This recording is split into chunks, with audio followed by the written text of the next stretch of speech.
राधा रमण मेरो राधा रमण हरि बोल। जय जय राधा रमण प्यारो राधा रमण मेरो राधा रमण हरि बोल। जय जय राधा रमण हरि बोल। जय जय राधा रमण हरि बोल। जय जय राधा हरि बोल। जय जय राधा रमण हरि बोल। जय जय राधा रमण प्यारो राधा रमण मेरो राधा रमण हरि बोल। हरे कृष्ण कृष्ण हरे हरे राम हरे राम राम राम हरे हरे हरे कृष्णा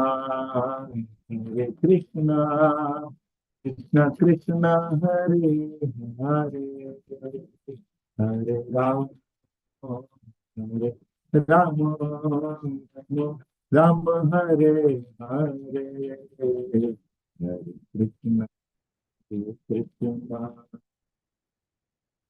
कृष्ण हरे हरे राम राम हरे हरे कृष्ण प्रभु जी, हरे दंडवत कृष्णा प्रणाम। हरे कृष्ण प्रभु जी। हरे कृष्ण प्रभु जी, हरे कृष्ण। हरे कृष्ण प्रभु जी, दंडवत प्रणाम। प्रणाम हरे चंद्रिका कृष्ण प्रभु जी, दंडवत प्रणाम। कृष्णा भट्ट माता हरे जी कृष्ण प्रभु जी, दंडवत। कृष्ण प्रभु दंडवत जी।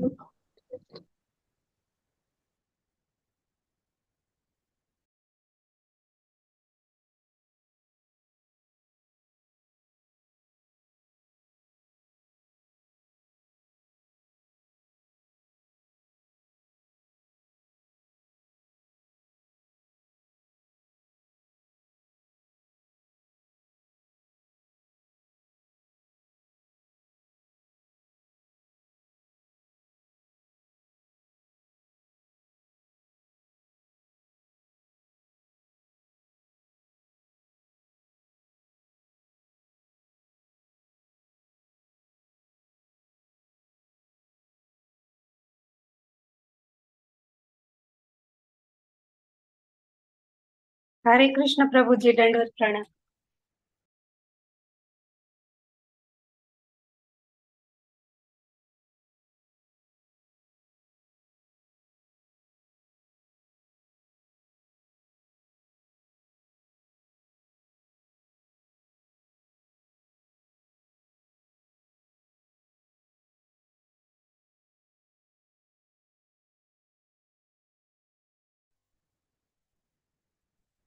हरे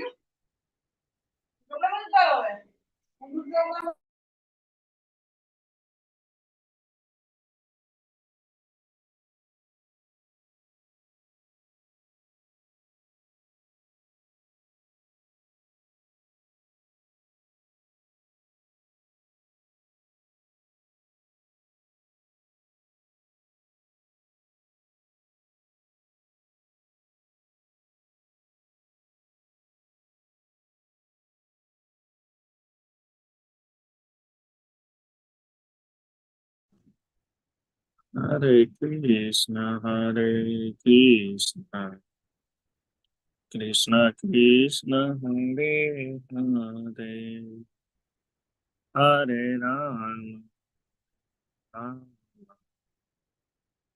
राम राम हरे हरे हरे कृष्ण कृष्ण कृष्ण हरे हरे हरे राम राम राम राम हरे हरे हरे कृष्ण કૃષ્ણ કૃષ્ણ હરે હરે હરે રામ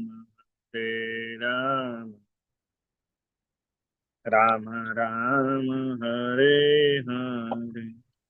હરે કૃષ્ણ. હરે થેન્ક યુ કૃષ્ણ. ભાવિન પ્રભુ, થેન્ક યુ સો મચ પ્રભુજી. બધા જ વહાલા વૈષ્ણવનું સ્વાગત છે ઇસ્કોન બેંગલુરુ શ્રી શ્રી રાધા ગોવિંદ મંદિર કુલાઈ તરફથી. શ્રીમદ ભગવદ ગીતા એડવાન્સ કોર્સ અધ્યાય નંબર 4 વિભાગ બીજાની ચર્ચાઓ કરીએ છીએ. આજે આપણે લેવલ 2 શરૂઆત કરશું. ભગવાન શ્રી કૃષ્ણ શ્રી પ્રભુપાદજીને ખૂબ ભાવપૂર્વક પ્રેમપૂર્વકની પ્રાર્થના મંગલાચરણ સાથે મળીને અર્પણ કરીશું. ઓમ અજ્ઞાનતિમિરાંધસ્ય જ્ઞાનાંજન શલાકયા ચક્ષુરુન્મિલિતમ યેન તસ્મે શ્રી ગુરુવે નમઃ.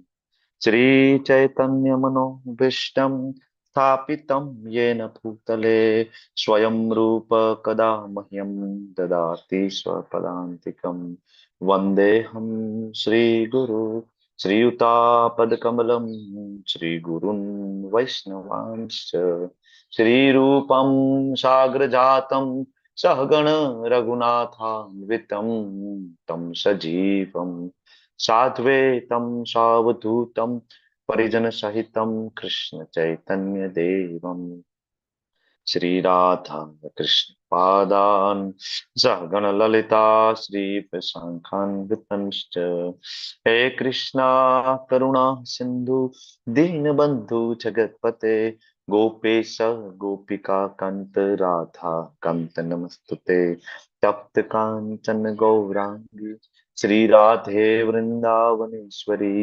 વૃષભાનુસુતે દેવી પ્रणमामि હરે પ્રિયે વાંછાકલ્પતરુભ્યશ્ચ કૃપા સિંધુભ્ય એવ ચ પતિતાનાં પાવનેભ્યો વૈષ્ણવેભ્યો નમો નમઃ.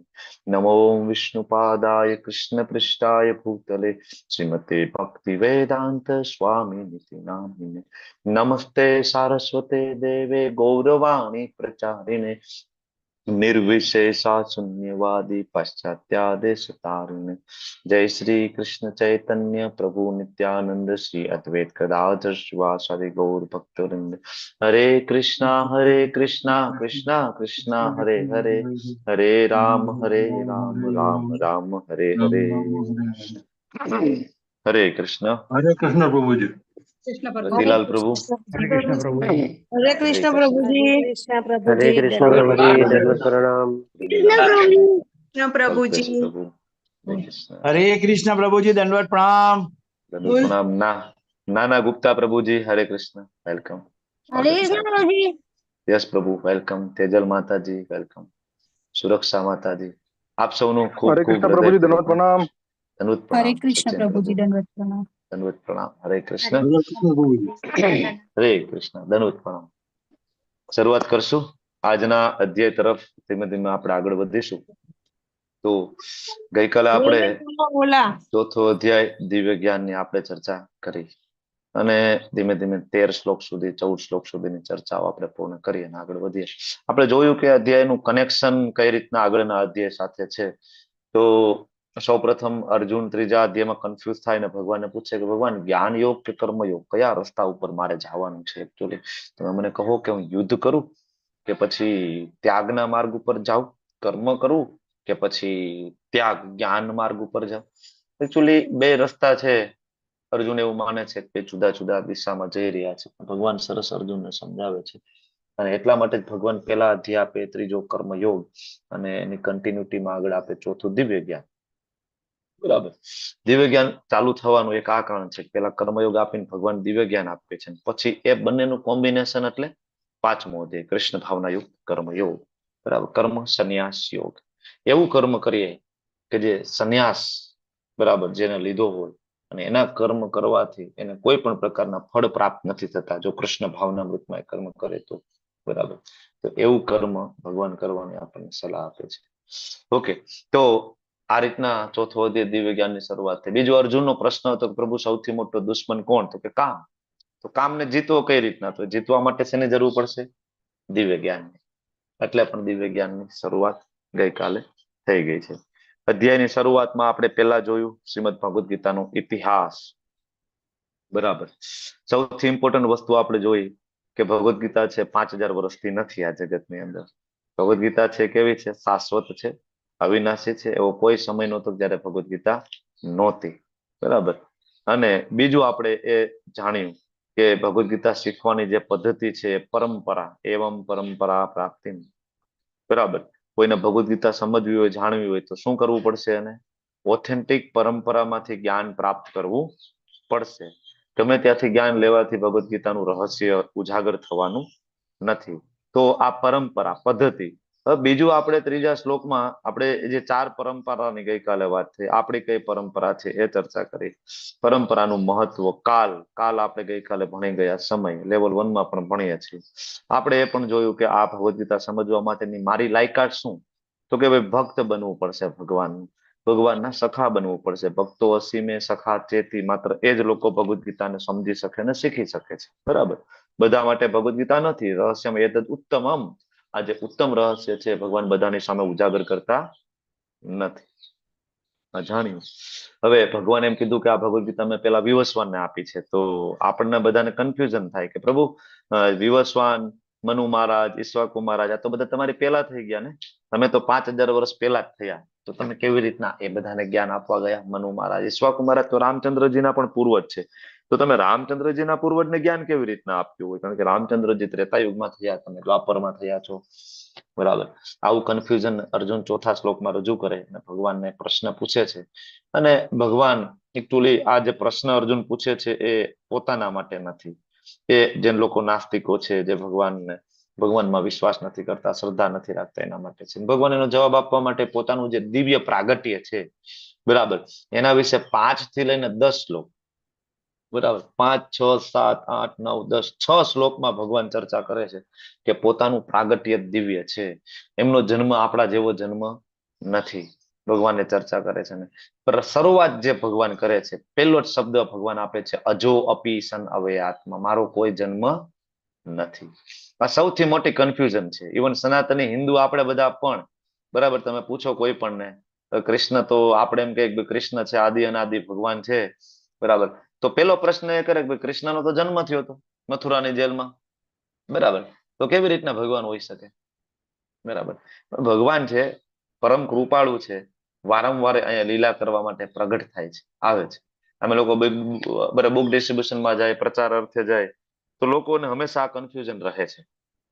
હજી તમે એમ કહો ને કે શિવજી ભગવાન છે, તો લોકોને બહુ કન્ફ્યુઝન નથી, કારણ કે બધાને ખબર છે કે શિવજીનો કોઈ જન્મ નથી, શિવજી પણ અજન્મા છે, બરાબર. તો લોકોને કન્ફ્યુઝન નથી. પણ કૃષ્ણનું કહો તો લોકો કન્ફ્યુઝનમાં છે, કારણ કે શાસ્ત્ર વાંચતા નથી, સમજતા નથી. શિવજી કૃષ્ણ વચ્ચેનો જે તફાવત, જે ભેદ છે, એ લોકો સમજી નથી શકતા, બરાબર. શિવજી ક્યારે જન્મ લઈને અહીંયા આવતા નથી, બરાબર. લીલા કરવા માટે મહાદેવ પોતે ક્યારે આવતા નથી, કારણ કે ભગવાન રામચંદ્રજી, ભગવાન કૃષ્ણના પરમ ભક્ત, તો ક્યારે ભૌતિક જગતમાં નથી આવતા, બરાબર. કારણ કે એ લીલા કરવા આવતા નથી, માયાથી હંમેશા બચીને રહે છે.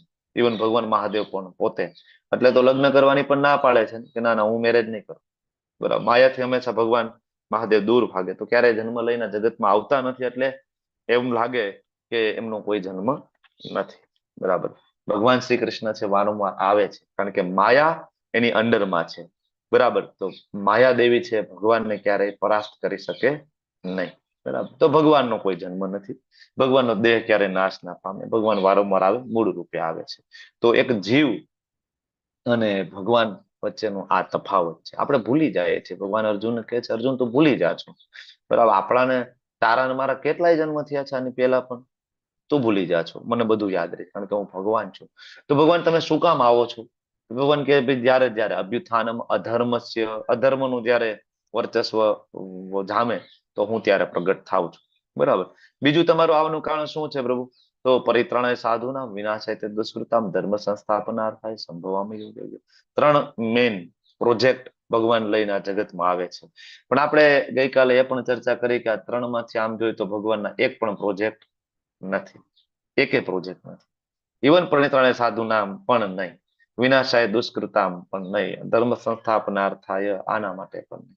એ માત્ર એના ભક્તોનો વિરહને શાંત કરવા માટે આવે છે. માત્ર ને માત્ર આપણા જેવા, બરાબર, જે ભગવાનથી વિમુખ થઈને બેઠેલા જે બાળકો છે, એને ફરીથી ભગવત ધામ કેમ લઈ જવા, બસ આ યોજના સાથે ભગવાન આવે છે. ક્યારેક રામચંદ્રજી તરીકે, ક્યારેક નરસિંહદેવ તરીકે, ક્યારેક ભગવાન પ્રગટ થાય પરશુરામ તરીકે, ક્યારેક ભગવાન કૃષ્ણચંદ્ર સ્વયં મૂળ રૂપે અવતરિત થાય છે. એક જ કારણ છે, આપને લઈ જવાની પોતાની યોજના. બરાબર. તો આ બધું જાણશો તો શું ફાયદો?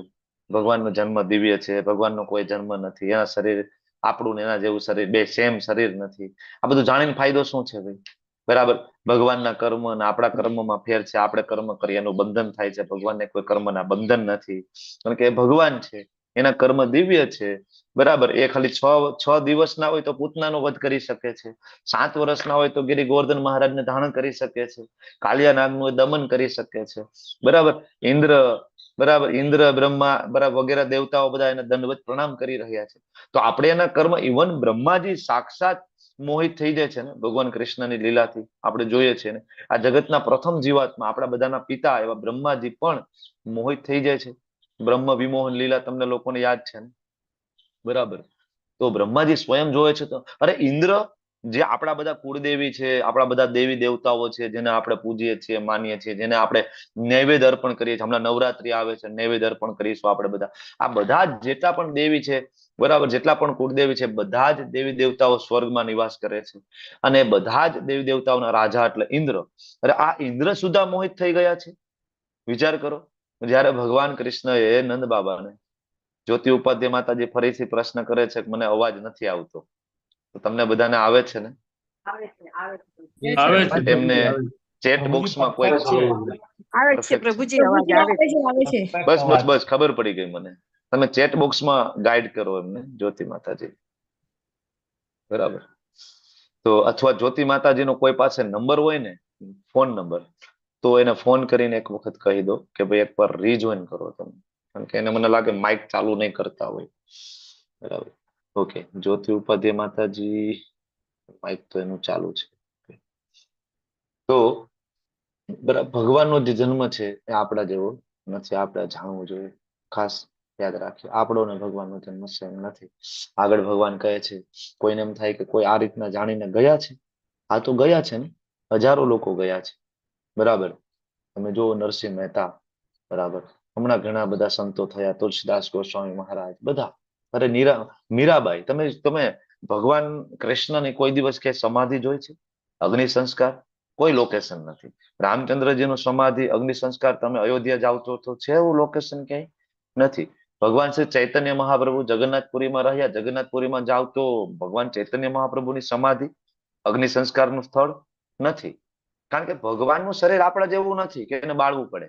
બરાબર. ભગવાન અપ્રગટ થાય છે અહીંથી.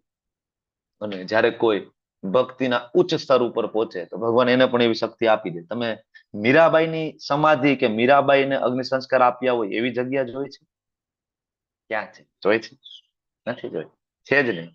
મીરાબાઈ સહશરીર પ્રવેશ કરી ગયા હતા ભગવાનની અંદર. તમને ખબર છે ને? આજે પણ તમે બેટ દ્વારકા જાઓ તો ત્યાં શ્રી વિગ્રહ છે, બરાબર, દ્વારકામાં. એ જ વિગ્રહની અંદર સ્વયં મીરાબાઈ છે, પ્રવેશ કરી ગયા હતા. બરાબર. તો આવી રીતના ઘણા બધા ભગવાનના ધામને પામ્યા છે. બરાબર. પણ 3 વસ્તુ છોડવી પડશે: રાગ, ભય અને ક્રોધ, જેને આપણે ગઈકાલે ચર્ચા કરી હતી. બરાબર. અને હવે આપણે આજે જે બરાબર, અચ્છા, હવે ભગવાન કેવી રીતના આદાન પ્રદાન કરે છે, તો આપણે જોયું કે તમે કૃષ્ણને પરમાત્મા માનો, બ્રહ્મ માનો કે મૂળ સ્વરૂપે માનો, ભગવાન એ રીતના આદાન પ્રદાન કરવાના છે. તમે એને પૂર્ણ પુરુષોત્તમ માનો, તમે એને મિત્ર માનો, સખા માનો, સ્વામી માનો, એ થામા પ્રપદ્યંતે. બરાબર. જેવી રીતના, તો જેવી રીતના માનો એવી રીતના. ધારો કે તમે એને પૂર્ણ પુરુષોત્તમ માનો, તમે એની પાસે ભૌતિક ઈચ્છાઓ લઈને જાઓ તો કૃષ્ણ પૂરી કરે છે. તો પણ લોકો દેવી દેવતાઓની ઉપાસના શું કામ વધારે કરતા આજે જોવા મળે છે? એનો જવાબ સ્વયં ભગવાન અહીંયા આપ્યો 12મા શ્લોકમાં. કારણ કે દેવી દેવતાઓ છે ને સકામ કર્મના ફળ જલ્દી આપી દે છે. ભગવાન પોતે કહે છે, ભગવાન કહે છે હું થોડો રાહ જોવડાવું છું. ભૌતિક વસ્તુ તમે માગો તો ભગવાન કહે છે હું થોડો રાહ જોવડાવું છું. હું વિચારું છું કે આને યોગ્ય જ્ઞાન થઈ જાય અને આ ભૌતિક વસ્તુઓ માગે, બરાબર, તો આગળ જતા ફસાઈ જવાનો છે. તો કૃષ્ણ વિચારે છે કે મારો દીકરો આગળ જતા હેરાન થશે, દુઃખી થશે, થોડી વેઇટ કરે છે. કદાચ કોઈ સંત સાધુનો સમાગમ થાય, ક્યાંક આપણે શાસ્ત્ર વાંચી લઈને આપણે ખબર પડી જાય કે ભગવાન પાસે માગવાની જરૂર નથી, તો ભગવાન થોડી વેઇટ કરે છે. જ્યારે દેવી દેવતાઓ તરત આપી દે છે, કારણ કે એને એના માટે તો રાખેલા છે ભગવાન. બરાબર. તો દેવતા અને ભગવાન વચ્ચેનો તફાવત આપણે ગઈકાલે જોયો. અને આપણે ખૂબ સરસ વર્ણાશ્રમ વ્યવસ્થા આપણે ગઈકાલે જોઈ કે બ્રાહ્મણ ક્ષત્રિય વૈશ્ય શુદ્ર એ કોઈ જાતિવાદ નથી. કોઈ એમ કે ભાઈ તમારે હિન્દુ ધર્મમાં જાતિવાદ છે. કેટલા બધા દલિતો, બરાબર, શુદ્ર, બરાબર, જેને આપણે હરિજન કહીએ, બરાબર, ખૂબ સરસ શબ્દ છે ને હરિજન. હરિના જન એને હરિજન કહેવાય. આમ તો આપણે હરિજન કહેવાય ને, આપણે પણ હરિના જન છીએ ને, વૈષ્ણવ, બરાબર, શબ્દ આપ્યો છે હરિજન. તો એ લોકો નું ખૂબ શોષણ થયું, બરાબર, આપણા પૂર્વજો દ્વારા, જેને શાસ્ત્ર બરાબર વાંચ્યું નહીં, અને એવા કહેવાતા અમુક વિદ્વાન જે બ્રાહ્મણો જે છે, કહેવાતા વિદ્વાન બ્રાહ્મણો કે જે જન્મથી બ્રાહ્મણ છે, બરાબર, કર્મથી બ્રાહ્મણ નથી, શાસ્ત્રનું બરાબર તાત્પર્ય સમજ્યા વગર એને આ બધા લોકોને પ્રતાડિત કર્યા, બરાબર. જે લોકો સફાઈ કર્મી હતા, જે લોકો શુદ્ર કે જે લોકો તમો ગુણમાં હતા, એ લોકોને પ્રતાડિત કર્યા, એ લોકોને નીચા દેખાડ્યા. ઘણી બધી જગ્યાએ એ લોકોને મંદિરમાં પ્રવેશ ના આપ્યો.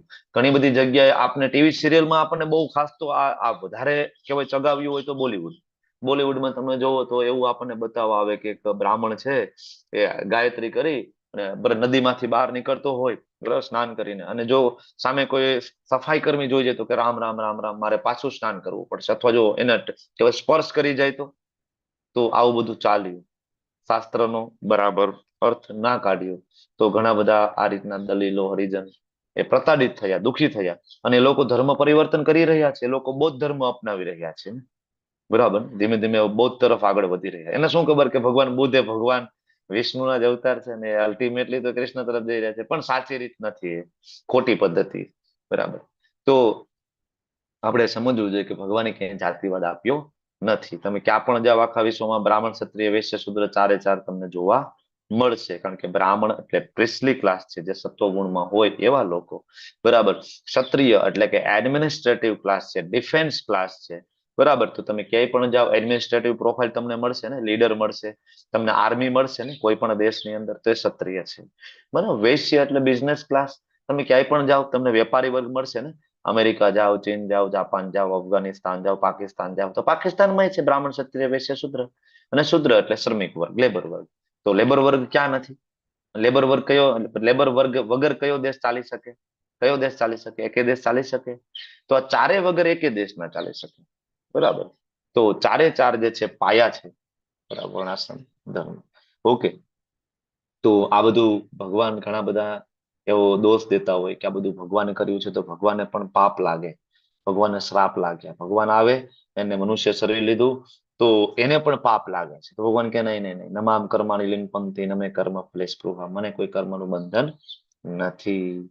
આવું કોઈ જો જાણી લે તો એ મુક્તિને પ્રાપ્ત કરે છે. શું જાણવાનું છે આપણે? એક તો જો ભગવાનનો કોઈ જન્મ નથી, ભગવાનનો કોઈ મૃત્યુ નથી, ભગવાનનો જન્મ દિવ્ય છે, ભગવાનના કર્મ દિવ્ય છે. બીજું, ભગવાનને કોઈ શ્રાપ નથી, ભગવાનને કોઈ વરદાન નથી, બરાબર, ભગવાનને કોઈ કર્મના બંધન નથી, પાપ અને પુણ્ય આ ભગવાનને કોઈ લેપતા નથી. જો આપણે આ જાણી લઈશું ને તો ફરીથી આપણે આ જગતમાં આવવું પડશે. અને આ જ દિવ્ય પ્રકૃતિ જાણી છે સંતોએ, મહાત્માઓએ, બરાબર, અને આ જ જાણી છે અને આના પગલે આપણે ચાલવાનું છે. 15મા શ્લોકમાં ભગવાન શું કહે છે કે મારી આ દિવ્ય પ્રકૃતિ પ્રાચીન કાળમાં મુક્ત આત્માઓએ જાણી છે, એના પગલાએ તમે ચાલો અને તમે કર્તવ્યનું પાલન કરો, તમે પણ ભગવત ધામ આવશો. જો આપણે કોઈ નવી પદ્ધતિ લાવવાની નથી, ખાસ યાદ રાખજો. અહીંયા ભગવાન સ્વયં કહે છે ચાર પરંપરા મેં આપી છે, નવા નવા રસ્તા શોધીશું તો ફસાઈ જઈશું અને હેરાન થઈશું. નવી પદ્ધતિ શોધવાની જરૂર નથી. આચાર્ય ઉપર વિશ્વાસ હોવો જોઈએ આપણને, ચાર પરંપરા ઉપર આપણને વિશ્વાસ હોવો જોઈએ, બરાબર. એ પરંપરામાં જોડાય અને એ પરંપરામાં રહેલા આચાર્ય એના ગાઈડન્સ પ્રમાણે કર્તવ્યનું પાલન કરતા કરતા આપણે ભગવત ધામ જઈ શકીએ છીએ, બરાબર. હવે આગળ જે શ્લોક આવી રહ્યા છે 16 થી લઈને 24, એ જ્ઞાનના સ્તર ઉપર કર્મને સમજવાની વાત છે. મતલબ કર્મ શું છે, બરાબર, એને જ્ઞાન, એનું જ્ઞાન આપણે પ્રાપ્ત કરવું. કારણ કે જો કર્મ તો થવાનું છે, પાપ અને પુણ્ય, જ્યાં સુધી આપણે આ બરાબર પંચમહાભૂતના શરીરમાં છીએ ત્યાં સુધી આપણે કર્મ તો કરવું પડશે. અને ઇવન આ પંચમહાભૂતનું શરીર છૂટે અને આપણે જયારે દિવ્ય શરીર પ્રાપ્ત થશે ત્યારે આપણે નિષ્ક્રિય થઈ જશું નહીં, ત્યારે પણ કર્મ કરવાનું છે, ભગવાનની સેવા, બરાબર. આપણે અહીંયા અત્યારે બ્રહ્મ મુહૂર્તમાં મંગલા આરતીમાં ઉઠીએ છીએ, માળા કરીએ છીએ, જપ કરીએ છીએ, ઠાકોરજીને ભોગ લગાડીએ છીએ. આ આપણી ઇન્ટર્નશીપ છે. ઇન્ટર્નશીપ એટલે ખબર તમને કે નથી ખબર? ખબર છે ઇન્ટર્નશીપ? ખબર છે? જયારે તમને ખાસ તો અમારે ડોક્ટરમાં ઇન્ટર્નશીપ હોય, એન્જિનિયરિંગમાં કંઈક બીજું અલગ કહેવાય છે, આઈટીમાં એમાં કંઈક જુદું કહેવાય છે, મને યાદ નથી આવતું. પણ તમને જોબ મળે ને એની પહેલા તમારે એની પ્રેક્ટિસ કરવાની હોય. ધારો કે કોઈ વ્યક્તિ ડોક્ટર બને તો એને 1 વર્ષ ગવર્મેન્ટમાં ઇન્ટર્નશીપ કરવાની હોય, સિવિલ હોસ્પિટલની અંદર જઈ અને ઇન્ટર્નશીપ જે સિનિયર ડોક્ટરની અંડરમાં રહી એના ગાઈડન્સમાં રહીને કામ કરવાનું હોય. તો આ આપણી ઇન્ટર્નશીપ ચાલી રહી છે અત્યારે. આપણે જે મંગલા આરતી કરીએ છીએ, જોબ કરીએ છીએ, ભોગ લગાડીએ છીએ, આ શું છે? ઇન્ટર્નશીપ. આમાં આપણે જયારે એક્સપર્ટ થઈ જશું ને ત્યારે આપણે જયારે ભગવત ધામ જઈશું ને ત્યારે આપણે ભગવાનની સેવા કરીશું ત્યાં. બરાબર. ભગવાનની સેવા શ્રીમતી રાધારાણી કરે, રાધારાણીની સેવા એમની જે અષ્ટ સખીઓ જે છે, લલિતા, વિશાખા આદિ સખીઓ જે સેવા કરે, એમની સેવા, એમને જે હેલ્પ કરે, મંજરીઓ હેલ્પ કરે, બરાબર, એમને હેલ્પ કરે, એમની જે દાસીઓ હેલ્પ કરે, બરાબર, એમના પછી એના દાસાનો દાસ આપણે સેવા કરવાનો મોકો મળે. તો અહીંયા આપણે બરાબર ટ્રેનિંગ લીધી હશે ને તો આપણે ત્યાં હેલ્પ કરી શકીશું, આપણે સેવા કરી શકીશું. બરાબર. તો બસ આપણે આ શીખવાનું છે. બરાબર. સારું કર્મ, ખરાબ કર્મ. તો મુખ્યત્વે કર્મના 3 પ્રકાર: કર્મ, વિકર્મ અને અકર્મ. કોઈ વ્યાખ્યા કહેશે? એનીબડી? કોઈને બોલવું છે? કર્મ એટલે શું, વિકર્મ એટલે શું, અકર્મ એટલે શું? સિમ્પલ ભાષામાં જનમાનસ સમજી શકે એવું. કર્મ એટલે બોલો, અમરીશનાથ કૃષ્ણ પ્રભુ. હરે કૃષ્ણ પ્રભુજી. કર્મ એટલે અત્યારે નિત્ય જે આપણે રૂટિનમાં કરતા હોય કર્મ છે. વિકર્મ એટલે શાસ્ત્ર વિરુદ્ધનું, અને અકર્મ એટલે ભગવાનને સેન્ટરમાં રાખીને કરતા હોય કર્મ છે. હરે કૃષ્ણ. ખૂબ સરસ. ઉર્મિલા માતાજી, તમારે શું કેવું છે? બસ એ જ પ્રભુજી. કર્મ એટલે જે આપણે કઈ કર્મ કરીએ છીએ. વિકર્મ એટલે શાસ્ત્ર વિરુદ્ધ પાપ કર્મ, અને અકર્મ એટલે ભગવાનને સેન્ટરમાં રાખીને કૃષ્ણ ભાવના યુક્ત કર્મ. બરાબર. કર્મ એટલે અહીંયા કર્મને બીજું સકામ કર્મ તરીકે પણ લીધું છે. મોના માતાજી, શું કેવું છે? હરે કૃષ્ણ. કર્મ એટલે કે સકામ કર્મ, જેને આપણે પુણ્ય કર્મ કહીએ, અને વિકર્મ એટલે શાસ્ત્ર વિરુદ્ધનું કર્મ, જેને આપણે પાપ કર્મ કહીએ છીએ, અને અકર્મ એટલે કૃષ્ણ ભગવાનને સેન્ટરમાં રાખીને કર્મ કરીએ. હરે કૃષ્ણ. હરી બોલ. જો આ જેને સમજાય જાય ને એ જન્મ મૃત્યુના ફેરામાંથી છૂટી જાય, કારણ કે એને એમાં માસ્ટરી આવી જાય. અકર્મ કરવામાં આપણે બધાએ શું કરવાનું છે? અકર્મ કરવામાં માસ્ટરી લાવવાની છે. બરાબર. ગૃહસ્થાશ્રમમાં જ્યાં સુધી છીએ, બાળકો નાના છે, પત્ની છે, માતા પિતા આપણી સાથે રહે છે, તો આપણે કામ તો કરવું પડશે ને ત્યાં સુધી. તો આપણે કામ કરીશું, એમને ખવડાવી પીવડાવીશું બધું. પણ એ બધા કામ કેવી રીતના કરશું આપણે? તો કે એમાં આપણે લાવવાનું છે અકર્મ. બધું જ કામ કરતા કરતા કરતા કરતા અકર્મ કરતા કરતા જયારે બાળકો મોટા થઈ જાય, બધી જ અનુકૂળતા હોય, સગવડતા હોય, પત્ની સાથે એગ્રી હોય, પતિ એગ્રી હોય, તો વાનપ્રસ્થ લઈ શકાય, ધામવાસ કરી શકાય. ઘણા બધા વૈષ્ણવો છે, બરાબર, એના બાળકો બરાબર જોબમાં બધા લાગી જાય, તો તમે લોકો વૃંદાવન જાઓ, માયાપુર જાઓ, તો ઘણા વૈષ્ણવો ત્યાં નાનું એવું મકાન લઈ લે. બરાબર. 1-2 રૂમ હોય, સામાન્ય નાનું એવું મકાન લઈ લે, અને બાકીનું જે જીવન છે ત્યાં કાઢે વાનપ્રસ્થ. બાળકો મળવા આવે તો મમ્મી પપ્પાને ત્યાં મળવા આવે. બરાબર. ખૂબ ભગવાનની સેવા કરે, નામ જપ કરે, બધું વાનપ્રસ્થ. બરાબર. પતિ પત્ની સરસ બ્રહ્મચર્ય પાલન કરી અને જીવન જીવતા હોય છે. બરાબર. After 50, 55, 60 depend on you, your ચેતના, આપણી ચેતના ઉપર ડિપેન્ડ કરે. બરાબર. તો આ પ્રમાણે આપણે આગળ વધી શકાય. કર્મ, વિકર્મ અને અકર્મ. શું કયો બાપુ? બોલો. પ્રભુજી, આપણે મેંગ્લોર ગયા ને ત્યારે મને બહુ એકચ્યુઅલી નામ તો યાદ નથી, પણ ગોયલ પ્રભુજી નામ છે. એમના મમ્મી પપ્પા ને બધા ત્યાં જ છોડીને આવી ગયા ત્યારે. હરે કૃષ્ણ. સાચી વાત છે. પણ છોડી દીધી હતી એમને, જબરજસ્ત બાબત. હરે કૃષ્ણ. બરાબર. ગૌર મોહન પ્રભુ એમનું નામ છે. ગૌર મોહન. બરાબર. ગૌરવ ગોયલ બાકી એનું આધ્યાત્મિક નામ છે ગૌર મોહન પ્રભુ. આખું ફેમિલી. બરાબર. બંને આખું ફેમિલી બધા ત્યાં છે. બીજું ઐશ્વર્યા માતાજીનું તમે નામ સાંભળ્યું હશે. બરાબર. આખું ફેમિલી. તમને ખબર છે ઐશ્વર્યા માતાજી ઇંગ્લિશમાં આઈ થિંક લેંગ્વેજ લીડર છે લગભગ માતાજી. બરાબર. અને ખૂબ સારી સેવા ઇસ્કોન બેંગ્લોરમાં આપે છે. She is a doctor. બરાબર. એ એક ડોક્ટરમાં સારી એવી પોસ્ટ પોઝિશન ઉપર હતા. તમને ખ્યાલ છે? બરાબર. જ્યાં સુધી મને ખબર છે, હું ખોટું ના હોય તો એ ડીજીઓ હતા. બરાબર. ડીજીઓ એટલે એ લેબર, મતલબ ડિલિવરી જે કરાવે ને સ્ત્રીઓના ડોક્ટર, સ્ત્રી પ્રસૂતિ રોગ નિષ્ણાત. બરાબર. હવે લોકો એ ડિગ્રી પ્રાપ્ત કરવા માટે ખૂબ મહેનત કરી રહ્યા છે અત્યારે, અને ખૂબ આવક, ખૂબ ઇન્કમ છે બ્રાન્ચની અંદર, ખૂબ ઇન્કમ છે. મહિનાની 10 લાખ, 15 લાખ, 20 લાખ ઇન્કમ છે મહિનાની. હું વર્ષની નથી કહેતો, મહિનાની મિનિમમ 7-8 લાખ, 10 લાખ, 20 લાખ જેવી ઇન્કમ થઈ જાય. નાના સિટીમાં હોસ્પિટલ બનાવે ને તો પણ બધું છોડીને ભગવાનના શરણે. ઐશ્વર્યા માતાજી, એમના હસબન્ડ, નાનું એવું બાળક છે, ફૂલ ફેમિલી વાનપ્રસ્થ લઈ લીધું છે. બરાબર. આપણાથી આપણી ચેતના એટલી હજી હાયર લેવલની ના હોય, આપણી ભક્તિ કદાચ હજી એટલી ઉચ્ચ લેવલની ના હોય, તો આપણે વેઇટ કરીએ. ઉતાવળ, હું તમને એવું નથી કહેતો તમે આવું કરજો, હું તમને એવું નથી કહેતો, હું તમને એમ કહું છું કે આપણે જ્યાં છીએ ને સ્થાને સ્થિતામ, આપણે જે લેવલની ચેતના એ મુજબ આપણે ધીમે ધીમે આગળ વધીએ. નીતુ માતાજી શું કેવું છે તમારું? હરે કૃષ્ણ પ્રભુજી. હમણાં આપણે જે પેલું કર્મ જોયું ને તેમાં એવું લખેલું કે વૈદિક શાસ્ત્ર પ્રમાણે જે નિયત કર્મ કરીએ ને તો એને કર્મ કહેવાય. તો પ્રભુજી, તો આપણે હમણાં એવું પણ કીધું કે જે કર્મ સકામ કર્મ કહેવાય, પણ નિયત કર્મ એ સકામ કર્મ હોઈ શકે? નિયત કર્મ એ સકામ કર્મ જ છે ને. સકામ કર્મ એટલે શું? તો કે જે કર્મ કરવાથી તમને રિઝલ્ટ પ્રાપ્ત થાય. બરાબર. તો ક્ષત્રિયનું નિયત કર્મ શું છે? યુદ્ધ કરવું. તો ક્ષત્રિય યુદ્ધ કરે એનું નિયત કર્મ, તો એને રિઝલ્ટ તો પ્રાપ્ત થાય ને, સારું રિઝલ્ટ પ્રાપ્ત થાય, પણ રિઝલ્ટ તો પ્રાપ્ત થાય ને. અચ્છા, તો એ કર્તવ્ય, આપણું કર્તવ્ય કર્મ પણ તો કહેવાય ને પ્રભુજી? હા, તો કર્તવ્ય કરવાથી પણ રિઝલ્ટ તો પ્રાપ્ત થાય છે. અચ્છા, હા, એક જ કર્મ એવું છે જેમાં રિઝલ્ટ નથી પ્રાપ્ત થતું. તમે નિયત કર્તવ્ય કર્મ કરો તો સારું રિઝલ્ટ પ્રાપ્ત થાય છે. વર્ણાશ્રમ ધર્મને તમે ફોલો કરો છો, બ્રાહ્મણ, ક્ષત્રિય, વૈશ્ય, શૂદ્ર, એના જે નિયત કર્મ છે એ કરે, અને ઇવન એ ભક્તિમાં ઉન્નત ના હોય તો પણ એને સારું રિઝલ્ટ તો મળે છે ને, કારણ કે વૈદિક પદ્ધતિ મુજબ એ કરે છે ને. બરાબર. તારે કોઈ વૈશ્ય છે એ ખાલી ગોપાલન કરે છે, ગાયોનું રક્ષણ કરે છે, ગાયોને ખવડાવે પીવડાવે, એમાંથી જે દૂધ આવે છે બરાબર લોકોને આપે છે, વેચે છે, એમાંથી પૈસા કમાય છે. આ ગોપાલન છે અને વૈશ્યનું છે. અને એમાં નીતિમત્તાથી જો એ કરતો હોય, નીતિમત્તાથી ભેળસેળ ના કરતો હોય, બરાબર, તો આ એનું નિયત કર્તવ્ય થયું. બરાબર. એનાથી એને સારું ફળ તો મળે છે. બરાબર. તો આવું હવે બીજું એમાં ભેળસેળ ના હોય તો એની સારી ગતિ પણ થાય, સ્વર્ગની પ્રાપ્તિ થાય, ઉપરના લોકોની પ્રાપ્તિ થાય, એટલે એને સકામ કર્મ કીધું છે. બરાબર. એટલે નિયત કર્તવ્ય છે એ પણ સકામ કર્મ છે. એટલે તો ભગવાન છેલ્લે એમ કે છે, સર્વ ધર્માન પરિત્યજ્ય. અર્જુન, નિયત કર્મને પણ ગોલી મારો, એ પણ નથી જોઈતું.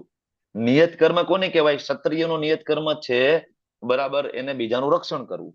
પણ ભગવાન તો છેલ્લે એમ કે છે કે એ ભૂલી જાઓ. ક્ષત્રિય હોય, બ્રાહ્મણ હોય, વૈશ્ય હોય, શૂદ્ર હોય, હું કઉ છું એટલું કરો. સર્વ ધર્માન પરિત્યજ્ય. બરાબર. એ અકર્મ છે. બરાબર. હરે કૃષ્ણ. હરે કૃષ્ણ. ધન્યવાદ. તો યસ માતાજી. તો હવે ભગવાન કહે છે કે ભાઈ કર્મ શું છે, અકર્મ શું છે? આનો નિર્ણય કરવામાં બુદ્ધિશાળી લોકોની બુદ્ધિ બેર મારી ગઈ છે, મૂંઝાઈ ગયા છે. જો સ્વયં ભગવાન કહે છે. આપણને તો તકલીફ પડી જાય ને, આપણને સમજવામાં મુશ્કેલ પડે ને. પાપ અને જનરલી આપણે જ્યાં સુધી સાંભળ્યું ત્યાં સુધી બે જ વસ્તુ સાંભળી ને, પાપ અને પુણ્ય. ત્રીજું સાંભળ્યું ને, તમે સાંભળ્યું તો આજ સુધી મને કહો, તમે ભગવદ ગીતાના ક્લાસમાં આવ્યા, લેવલ 1 2 કર્યું, આજ સુધી તમે સાંભળ્યું છે કે પાપ અને પુણ્ય સિવાય ત્રીજા પ્રકારનું કોઈ કર્મ હોય? સાંભળ્યું છે? નહીં. બરાબર. સમાજની અંદર જેટલા પણ મત છે ને પંથ છે, બરાબર, પછી હું નામથી કે કહું કે સ્વાધ્યાય પરિવાર હોય, સ્વામિનારાયણ હોય, કે ઓમ શાંતિ હોય, બરાબર, વોટ એવર, જેટલા પણ મત અને પંથ પ્રવર્તે છે એ પણ આ બે જ વસ્તુ કે છે આપણને. શું? તો કે ભાઈ પુણ્ય કર્મ કરો, સારા કર્મ કરો, બરાબર, ગરીબોને તમે ખોરાક આપો, બરાબર, કોઈનું દિલ ના દુભાવો, ખોટું ના કરો, કાળા બજારી ના કરો, બસ આટલું કરો. સારા કર્મ. ખરાબ કર્મ ના કરો. બરાબર. ચોરી ચકારી ના કરો, જુગાર ના રમો, વ્યસન ના કરો. આ બધું શીખડાવે છે લોકો, પણ એ ત્રીજી વસ્તુ મેન મુદ્દો જ નથી શીખડાવતા ને. બરાબર.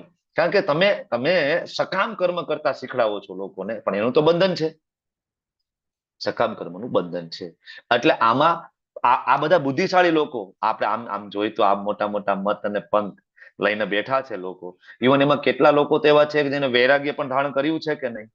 બરાબર. અમુક પંથની અંદર ભગવા પહેરીને પણ બેઠા છે ને.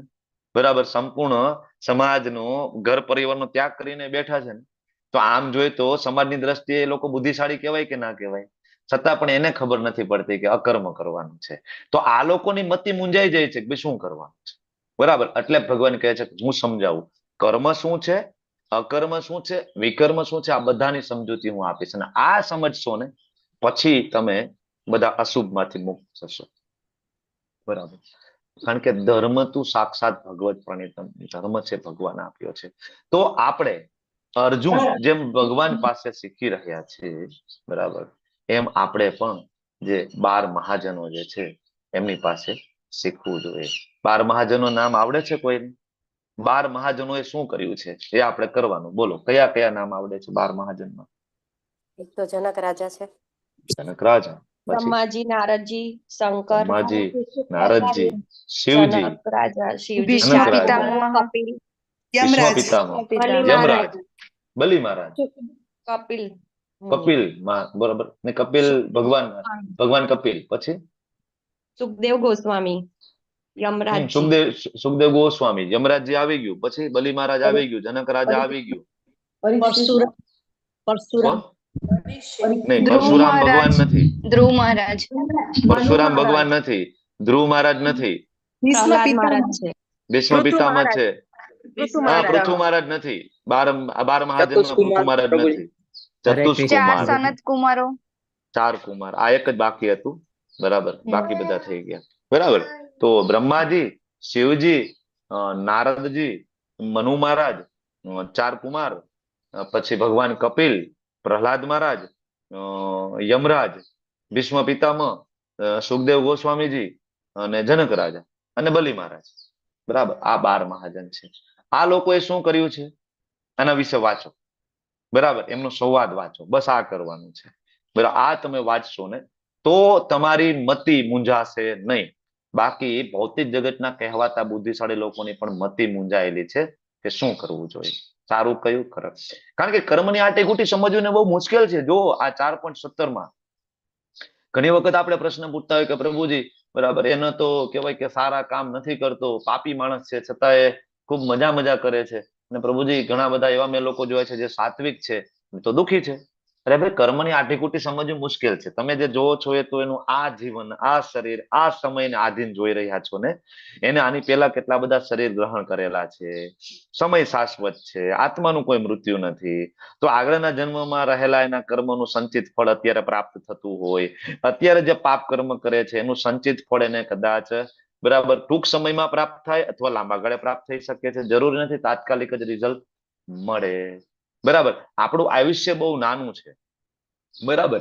આ તો એના જેવી વસ્તુ છે કે ધારો કે, બરાબર, તમે સમજો કે કૂતરાનું આયુષ્ય છે 7-8 વર્ષનું, 10 વર્ષનું, બરાબર, કૂતરાનું આયુષ્ય, બરાબર. કૂતરો આપણા ઘરમાં રહેતો હોય અને આપણે કઈ કાળા બજારી એવું કરતા હોય તો કૂતરો જોતો હોય કે ભાઈ આ શેઠ તો કાળા બજારી કરે છે, પણ શેઠ તો તોય મજા કરે છે, મોટા બંગલામાં રહે છે. હવે કૂતરો મરી જાય 7-8 વર્ષની અંદર, બરાબર, પણ આપણું આયુષ્ય એના કરતા 10 ગણું છે. કેટલું? 10 ગણું છે ને. 60 વર્ષ 70 વર્ષ જીવીએ છીએ. પછી આપણા જીવનમાં આગળ જે કૂતરો તો મરી ગયો, પછી 10 વર્ષ પછી આપણા જીવનમાં જે એ કૂતરો હતો ત્યારે એ જોતો હતો અને જે આપણે ખરાબ કર્મ કરતા હતા એનું ફળ આપણને પ્રાપ્ત થયું 25મા વર્ષે. કૂતરો તો જોતો નથી, એને તો ખબર નથી, એને તો આખી જિંદગી એવું જ લાગ્યું. શું લાગ્યું? તો કે ભાઈ શેઠ કાળા બજારી કરતા હતા અમારા માલિક, પણ મજા કરતા હતા, બરાબર. તો આપણું મૂળ એવું છે કે આપણે બીજાને જોઈએ છે, આપણી હાલત કૂતરા જેવી છે. આપણું આયુષ્ય કેટલું છે? કૂતરા જેટલું સામાન્ય. જયારે આત્મા તો શાશ્વત છે, વારંવાર શરીર ગ્રહણ કરે છે. એટલે આપણે કન્ફ્યુઝ થઈ જાય છે. આ તો મેં તમને કૂતરાનું એક્ઝામ્પલ આપ્યું ને. હું તમને એક્ઝામ્પલ આપું કીડી મકોડાનું, તો વિચાર કરો કીડી મકોડાનું આયુષ્ય કેટલું. હું તમને એમ કહું વરસાદમાં ઓલા જીવડા હમણાં રાત્રે ઉડે, એના આયુષ્ય ને આપણા આયુષ્યની કમ્પેરિઝનમાં જીવડા આપણને જોવે તો, બરાબર, જીવડું રાત્રે આવે ને જો હા એ વરસાદમાં રાત્રે જીવડા આવે ને એની સામે તો આપણે ભગવાન છીએ. તમને ખબર છે? એની સામે આપણે ભગવાન છીએ. તમે વિચાર કરો, આપણી પાસે બધું જ છે કે જે એને કઈ વિચાર્યું પણ નથી. આપણી પાસે ધન દોલત જાયદાદ, લાંબુ આયુષ્ય, બરાબર. તો એ કીડી મકોડા જીવડાની સાપેક્ષમાં આપણે ભગવાન છીએ. આપણી સાપેક્ષમાં તો કે સ્વર્ગના દેવી દેવતાઓ ભગવાન સમાન છે, કારણ કે એનું આયુષ્ય લાંબુ છે, એની પાસે વૈભવ વધારે છે, બરાબર. તો આ આયુષ્યનો જે ડિફરન્સ છે એના કારણે આપણે કર્મની આટેઘૂંટીને સમજી શકતા નથી.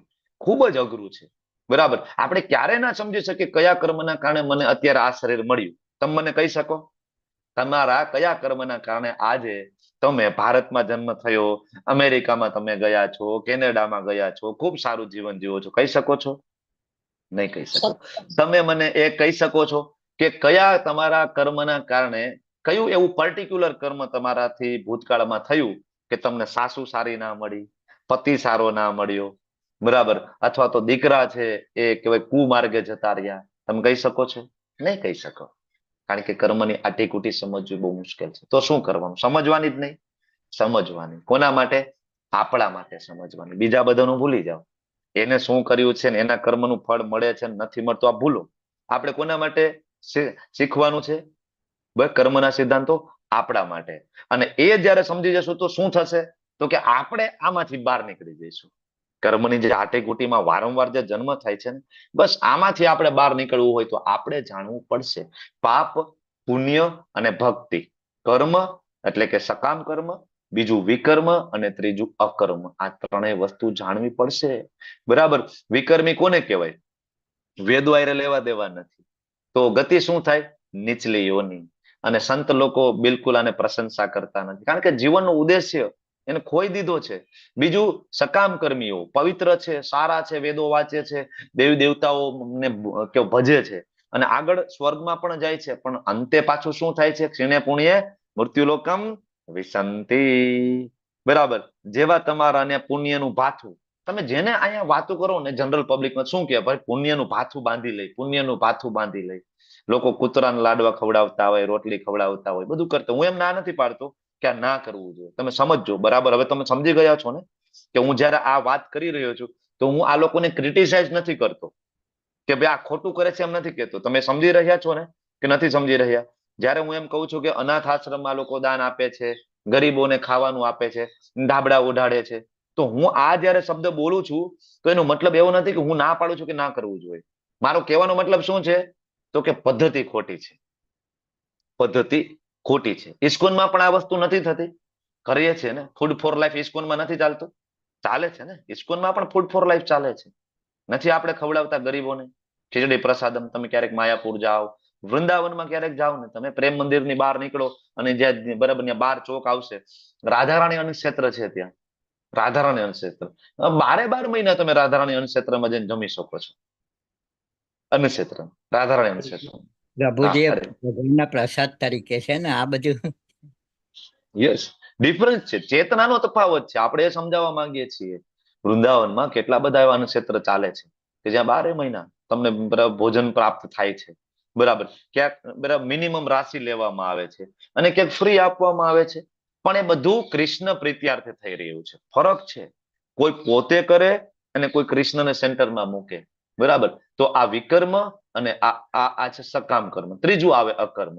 અકર્મ જે કઈ થાય એ ભગવાન શ્રી કૃષ્ણને સેન્ટરમાં રાખીને થાય છે. બરાબર. અને એને ફરીથી પુનર્જન્મ લેવો પડતો નથી. તો આ બરાબર સમજો. જે મનુષ્ય કર્મની અંદર અકર્મ જોવે છે, બરાબર. આપણે કર્મમાં અકર્મ જોવું એટલે કેવી રીતના કરશું? તો કે ભાઈ આપણે પેલા પણ કર્મ કરતા હતા, આજે પણ આપણે કર્મ કરીએ છીએ ને. પેલા પણ તમે લોકો ઘર સાફ કરતા હતા, એ કર્મ છે. તમે લોકો વાસણ સાફ કરતા હતા, એ કર્મ છે. અમે લોકો જોબ ઉપર જતા હતા, તમે માતાજીઓ જોબ ઉપર જતા હોય, એ કર્મ છે. બરાબર. પણ હવે એ કર્મને અકર્મમાં કેવી રીતના કન્વર્ટ કરવાનું ભાઈ? તો કે હવે એ કૃષ્ણને સેન્ટરમાં મૂકી દો. પેલા સાફ સફાઈ કરતા હતા કારણ કે મારું ઘર હતું, અને હવે હું સાફ સફાઈ કરું છું કારણ કે મારા ઠાકોરજીનું ઘર છે, હું તો દાસ છું. પેલા રસોઈ બનતી હતી તો કે અમારા માટે બનતી હતી, હવે રસોઈ બને છે તો કે અમારા ગોપાલ માટે બને છે.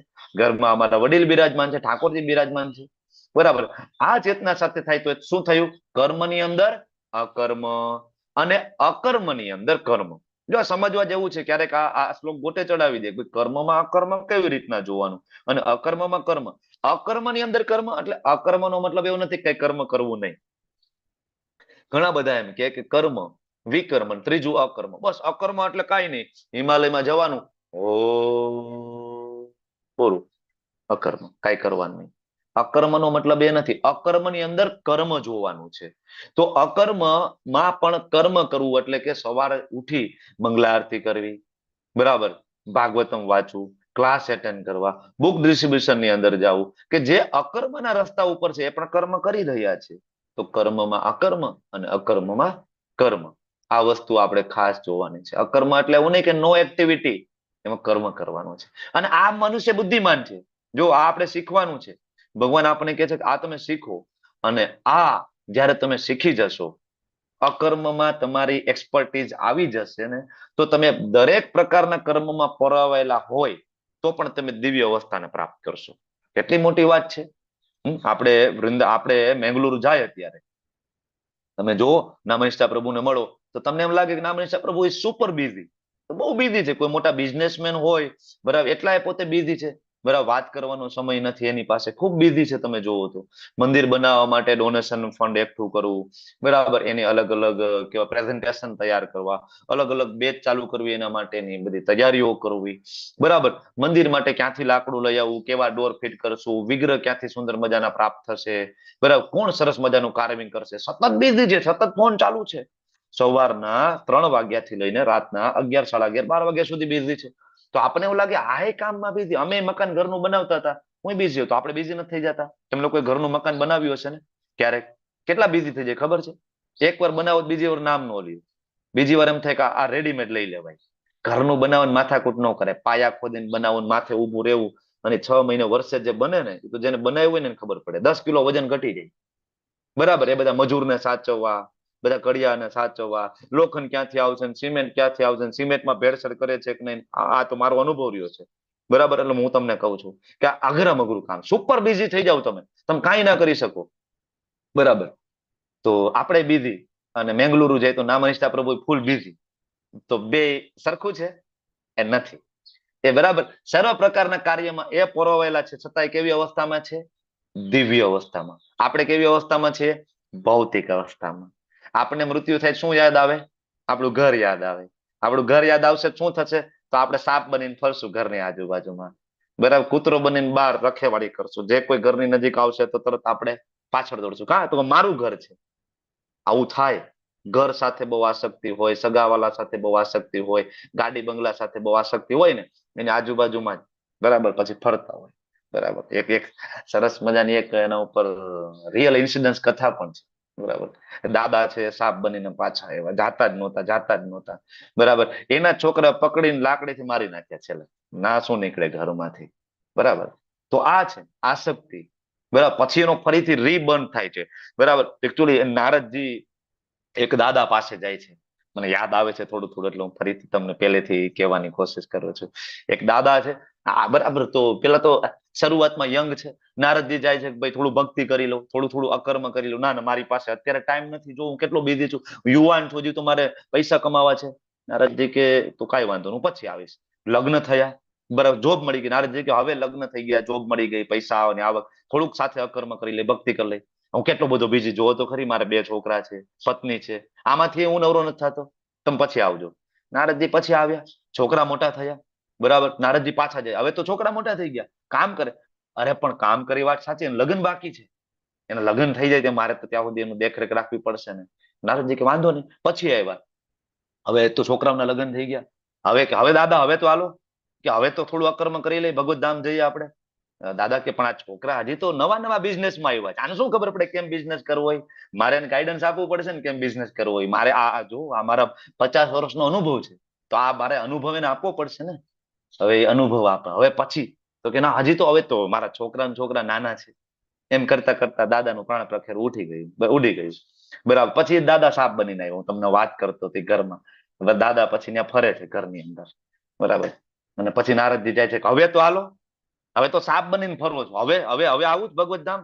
ના આ જો ને, હું મારે રહેવું પડે કે આ બધા બહાર જતા રહીએ, આ સંપત્તિનું ધ્યાન કોણ રાખે?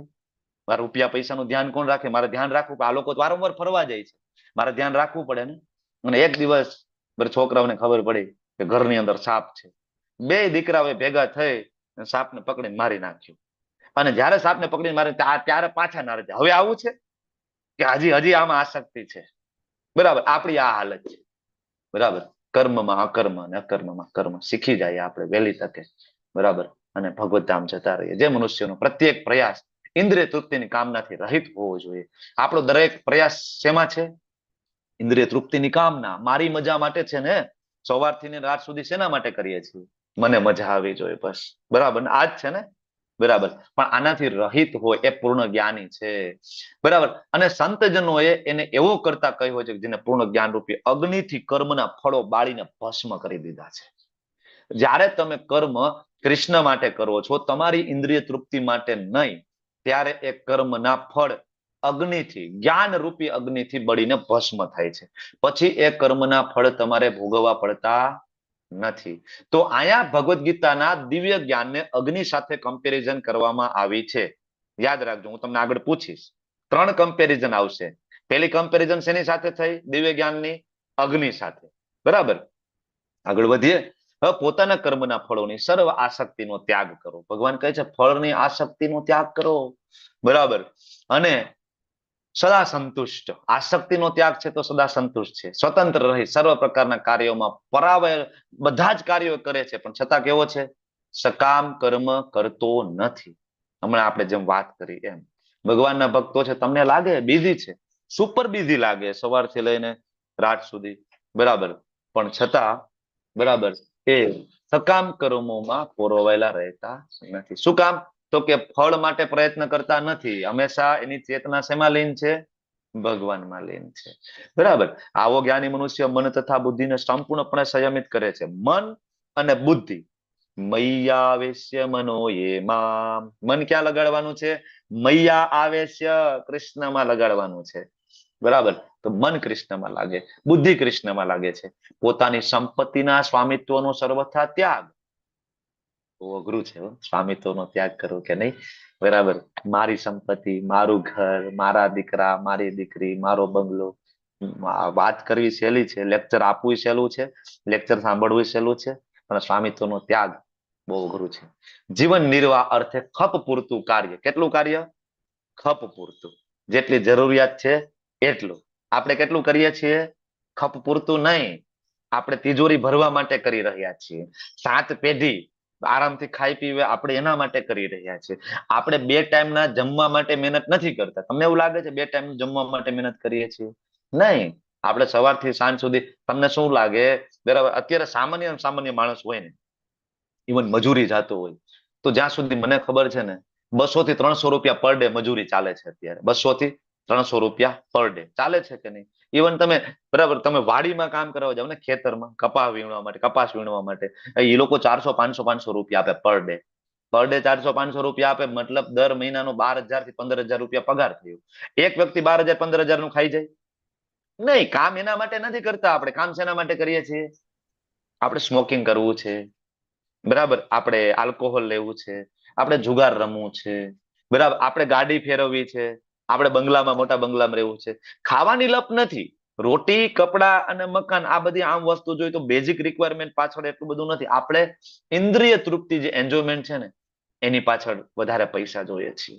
એટલે આપણે 12 કલાક 15 કલાક કામ કરીએ છીએ સતત, બરાબર.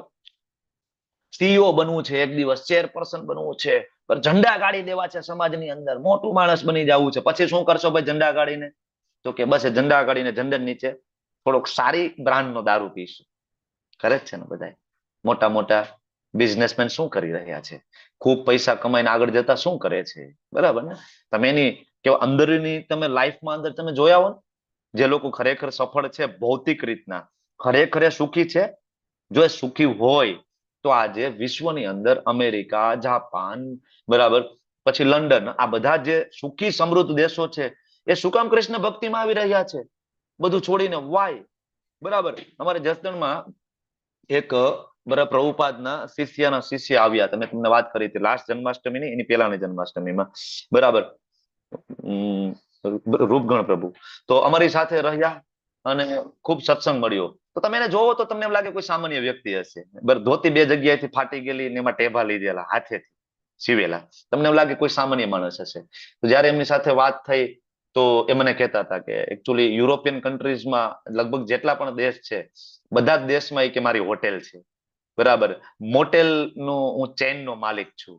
મતલબ એક હોટેલ નહીં, બરાબર, અલગ અલગ ગામની અંદર હોટેલ હોય. જેમ કે ઓનેસ્ટ તમે માનો તો ઓનેસ્ટ કેટલી બધી આવે, હાઈવે ઉપર જતા હોય તો અલગ અલગ એ ચેઇન કહેવાય. અલ્ટિમેટ માલિક એક હોય એનો, ત્યાંથી બધું મેનેજમેન્ટ થતું હોય. તો આવા યુરોપિયન કન્ટ્રીમાં કે લગભગ બધા દેશમાં મારી હોટલ છે, બધા દેશમાં. અને મેં બધું છોડી દીધું. બધી જ હોટલોનો વહીવટ, બધા રૂપિયા, પૈસા, ધન સંપત્તિ. મેં કીધું કેમ, શું કામ? તો કે બધું હોવા છતાં સુખનો અનુભવ નહોતો થતો, શાંતિનો અનુભવ નહોતો થતો. તો મને ઇસ્કોનના ભક્તો મળ્યા, અમે થોડા દિવસ પ્રસાદ લીધો, ચેન્ટિંગ કર્યું, જપ કર્યું, તો મને ખબર પડી કે મેં બધું મારા દીકરાઓને આપ્યું ને આજે હું વૃંદાવનમાં પરમેનન્ટ રહું છું. આજે તમે વૃંદાવન જાઓ, કૃષ્ણ બલરામ ટેમ્પલમાં, રોજ તમને મંગલા આરતીમાં એ વ્યક્તિ મળશે. બાજુમાં ઉભા છો ને તો તમને એમ લાગશે કે આ કોઈક સામાન્ય માણસ છે. એની ધોતી, એના ચપ્પલ જોઈને તમને એવું લાગશે કે આ કોઈક સામાન્ય મજૂર વર્ગ છે. પણ એની સંપત્તિનું ક્યાસ કાઢીએ તો કદાચ આપણી બધાની સંપત્તિ ભેગી કરીએ ને બરાબર, તો પણ એની તોલે થાય નહીં. વિચાર કરો. બરાબર, તો આ બુદ્ધિશાળી માણસ છે, એને ખબર પડી ગઈ કે શું કરવાનું છે, કેટલું કરવાનું છે ને કેમ કરવાનું છે. જે મનુષ્ય અનાયાસે થતા લાભથી સંતુષ્ટ રહે છે, દ્વૈત ભાવથી રહિત છે, ઈર્ષા નથી કરતો કોઈની, તેમ સફળતા તેમ નિષ્ફળતામાં બેયમાં સ્થિર રહે છે. બરાબર, doing action but no getting bound. બંધન, કામ પણ કરવું અને બંધન પણ ના થવું, એનું સાયન્સ ભગવાન આ બધા શ્લોકમાં સમજાવે છે કે તમે કામ પણ કરો અને બંધન ના થાય. બરાબર, અનાયાસે ક્યારેક લાભ મળી જાય, પ્રમોશન મળી ગયું ધારો કે, તો એ ચીલ પાર્ટી એવું નહીં. ઠીક છે ભાઈ, ભગવાનની મારા ઉપર કૃપા છે, બરાબર, અને મને પ્રમોશન મળ્યું છે, કઈ વાંધો નહીં. એવું નહીં કે આપણે એમાં છકી જાય. લોકોને પ્રમોશન મળે તો શું થાય? ભગવાનને ભૂલી જાય, છકી જાય. તો ઠીક છે, એમાં સંતુષ્ટ રહે છે. દ્વૈત ભાવથી રહે, સુખ દુઃખ, દ્વૈત એટલે લાભ હાનિ, જય પરાજય, આનાથી મુક્ત હોય છે. સફળતા કે નિષ્ફળતામાં બેયમાં. આપણે તો સફળતા મળે તો પાર્ટી કરીએ, નિષ્ફળતા હોય તો જગત જીવવા જેવું નથી ભાઈ. બરાબર, ક્યાં છે? લાવો ઝેરની વાટકી, ડબલી. બરાબર, કઈ સારું ઝેર મળે છે, કયો પંખાનું હુક મજબૂત છે, દોરડું બાંધો. જીવવા જેવું નથી આ જગતમાં. દુઃખ પડે એટલે કાર્યક્રમ પૂરો. તમે જોવો ને, ભગવાનના ભક્તોનું જીવન ચરિત્ર વાંચો, સમજો. બરાબર, તો સફળતા નિષ્ફળતામાં સ્થિર. કર્મ કરતો હોવા છતાં એ કદાપી બદ્ધ થતો નથી કોઈ કર્મના. જે મનુષ્ય ભૌતિક પ્રકૃતિના ગુણો પ્રત્યે અનાસક્ત, સત્વગુણ, રજોગુણ, તમોગુણ, ત્રણેય ગુણો પ્રત્યે આપણે અનાસક્ત રહેવાનું છે. મતલબ સત્વગુણમાં કર્મ નહીં, રજોગુણમાં કર્મ નહીં, તમોગુણમાં કર્મ નથી કરવાનું. બરાબર, તો પેલા તો એ તો ખબર હોય છે ને, સત્વગુણમાં કર્મ કેવું થાય, રજોગુણમાં કેવું થાય, તમોગુણમાં કેવું થાય. એ ક્યાં ભણશું? 17માં અધ્યાયમાં ભણશું ને. 17મો 18મો અધ્યાય એના માટે જ છે ને. 14મો, 17મો, 18મો. ત્યાં ભગવાન એ શીખડાવે છે, સત્વગુણમાં કર્મ આવું કરવો, લક્ષણ આવા હોય, અને મરો તો આવું થાય, ગતિ આવી થાય. રજોગુણમાં લક્ષણ આવા, કર્મ આવા અને ગતિ આવી. તમોગુણના લક્ષણ આવા, કર્મ આવા અને ગતિ આવી. પણ ભગવાન અહીંથી જ આપણને ચોથા અધ્યાયમાં કહે છે કે ભૌતિક ગત સંગસ્ય મુક્તસ્ય, ગત સંગ, જે સંગ છે ભૌતિક પ્રકૃતિના ગુણો, એને ગત છોડી દેવાનું છે. બરાબર, અને ક્યાં સ્થિર થવાનું છે? દિવ્ય જ્ઞાનમાં, ગુણાતીત અવસ્થામાં. તો એ સંપૂર્ણપણે દિવ્યતામાં લીન થાય છે. જે મનુષ્ય કૃષ્ણ ભાવના મૃતમાં પૂરેપૂરો તલીન રહે. જો આ જે શ્લોક છે ને, આમાં કેટલી વખત બ્રહ્મ શબ્દ આવે છે. જુઓ, બ્રહ્મણા પરમ બ્રહ્મ હવિ, બ્રહ્મણા પરમ બ્રહ્મો હવિ, બ્રહ્માગ્નો બ્રહ્મણા હુતમ, બ્રહ્મ એવ તેન ગંતવ્યમ, બ્રહ્મ કર્મ સમાધિતા. બ્રહ્મ બ્રહ્મ બ્રહ્મ બ્રહ્મ બ્રહ્મ. લોકોને પૂછો, બરાબર, તો બ્રહ્મ એટલે એક જ વસ્તુ લોકો માને છે. શું? બ્રહ્મ એટલે નિરાકાર, નિરાકાર પ્રકાશ એટલે બ્રહ્મ, નિર્ગુણ. અરે ભાઈ, બ્રહ્મ એટલે બધું જ, જે દિવ્ય અવસ્થામાં છે, જે પ્રકૃતિના 3 ગુણોથી પરે છે ને, એને બ્રહ્મ કહેવાય. આ આત્માને પણ બ્રહ્મ કીધો છે. અહમ બ્રહ્માસ્મિ, કારણ કે આત્મા પ્રકૃતિના 3 ગુણોથી પરે થાય તો એ પણ બ્રહ્મ છે. બરાબર, તો જન્મ મૃત્યુથી જે પરે છે, જે દિવ્ય છે, બરાબર, આ બધી જ વસ્તુ જે બ્રહ્મ છે. ભગવાનની સેવામાં જે કઈ લાગે, ભગવાનનું ધામ, ભગવાનનું નામ, ભગવાનના ગુણ, ભગવાનનું રૂપ, ભગવાનની લીલા, ભગવાનના સંતો, ભગવાનના પાર્ષદો, બરાબર, મહાન સંતો, આ બધા બ્રહ્મ છે. એટલે બ્રહ્મ શબ્દનો અર્થ ક્યાં કયો લેવો, કોણ સમજાવી શકશે? ભાઈ, આ તો કોડેડ લેંગ્વેજ થઈ ગઈ. આ શ્લોક છે કેવો છે? Coded, completely. આને ડીકોડ કોણ કરી શકે? તો કે જે કૃષ્ણને પ્રેમ કરતા હોય ને, એ જ આને ડીકોડ કરી શકે. કૃષ્ણને જે પ્રેમ નથી કરતા, એ ડીકોડ નહીં કરે, કારણ કે આ તો પ્રેમની ભાષા છે.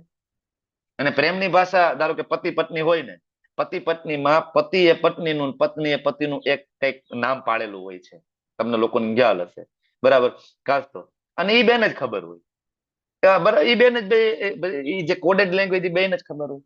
અને ઘણી બધી વાતો ઈશારામાં થતી હોય પતિ પત્નીની વચ્ચે, થાય કે નહીં? મહેમાન આવ્યા હોય અને અમુક વસ્તુ ઈશારામાં થાય, ખાલી સામે જોવે, બરાબર, ને આંખથી અમુક વસ્તુ ખબર પડી જાય કે આમ કરવાનું છે. હવે બીજા કોઈને ખબર ના પડે, કારણ કે શું કામ ખબર પડી જાય એને?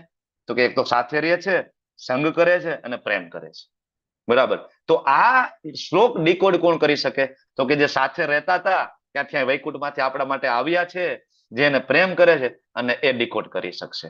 એટલે કહ્યું કે બ્રહ્મણા અર્પણમ, કૃષ્ણ ભાવના અમૃતમાં પૂરેપૂરું તલીન રહેવાનું છે, આધ્યાત્મિક યોગદાન આપવાનું છે. બ્રહ્મણા હુતમ, તો એને અવશ્ય ભગવત ધામ, બ્રહ્મેવ તેન ગંતવ્યમ, એનું ગંતવ્ય પણ બ્રહ્મ એટલે કે ભગવત ધામ મળશે. કારણ કે બ્રહ્મ કર્મ સમાધિના, કારણ કે એના જે કઈ કર્મ રૂપી, જે કઈ આહુતિ હવનની અંદર એ આપે છે, કેવા છે બધા કર્મ? તો કે બધા અકર્મ છે. મૂળ આગળના જે શ્લોક છે બરાબર, એને જ કનેક્ટિંગ આ શ્લોક છે. અકર્મ કરવાનું સાયન્સ ભગવાન આપણને સમજાવી રહ્યા છે. કામ કરવું પણ બંધન ના થાય. ધારો કે બેંકની અંદર કેશિયર હોય, બેંક વતી લાખો રૂપિયા લેતો હોય છે, પણ એમાંથી પૈસા લે નહીં. જો લઈ લે તો શું થાય? તો એની ધરપકડ થાય. સૈનિક છે બોર્ડર ઉપર હોય અને એના જે કમાન્ડર જે છે એના આદેશથી અંધાધૂંધ ફાયરિંગ કરે, સામેવાળાને માર નાખે, બરાબર, એના ઉપર કોઈ મુકદમો ચાલે નહીં. પણ એ જ સૈનિક જયારે ગામડે આવે અને ત્યાં બંદૂકથી એક જણાને પણ મારી નાખે તો એના ઉપર બરાબર ને તરત જ કાયદો લાગુ પડે છે. તો આ ઉદાહરણ આપણે સમજવાની જરૂર છે. ભગવાન માટે કરવું અને આપણે જાતે કરવું એમાં બહુ ફેર છે. તો બધા જ પ્રકારના જે કઈ ત્યાગ એનું ફળ છે, ગુણાતીત છે. હવે આપણે ધીમે ધીમે એ અલગ અલગ જે યજ્ઞ, તો અહીંયા અલગ અલગ 10 પ્રકારના યજ્ઞની ચર્ચાઓ થવાની છે. એમાં પહેલું છે દેવતા પૂજા.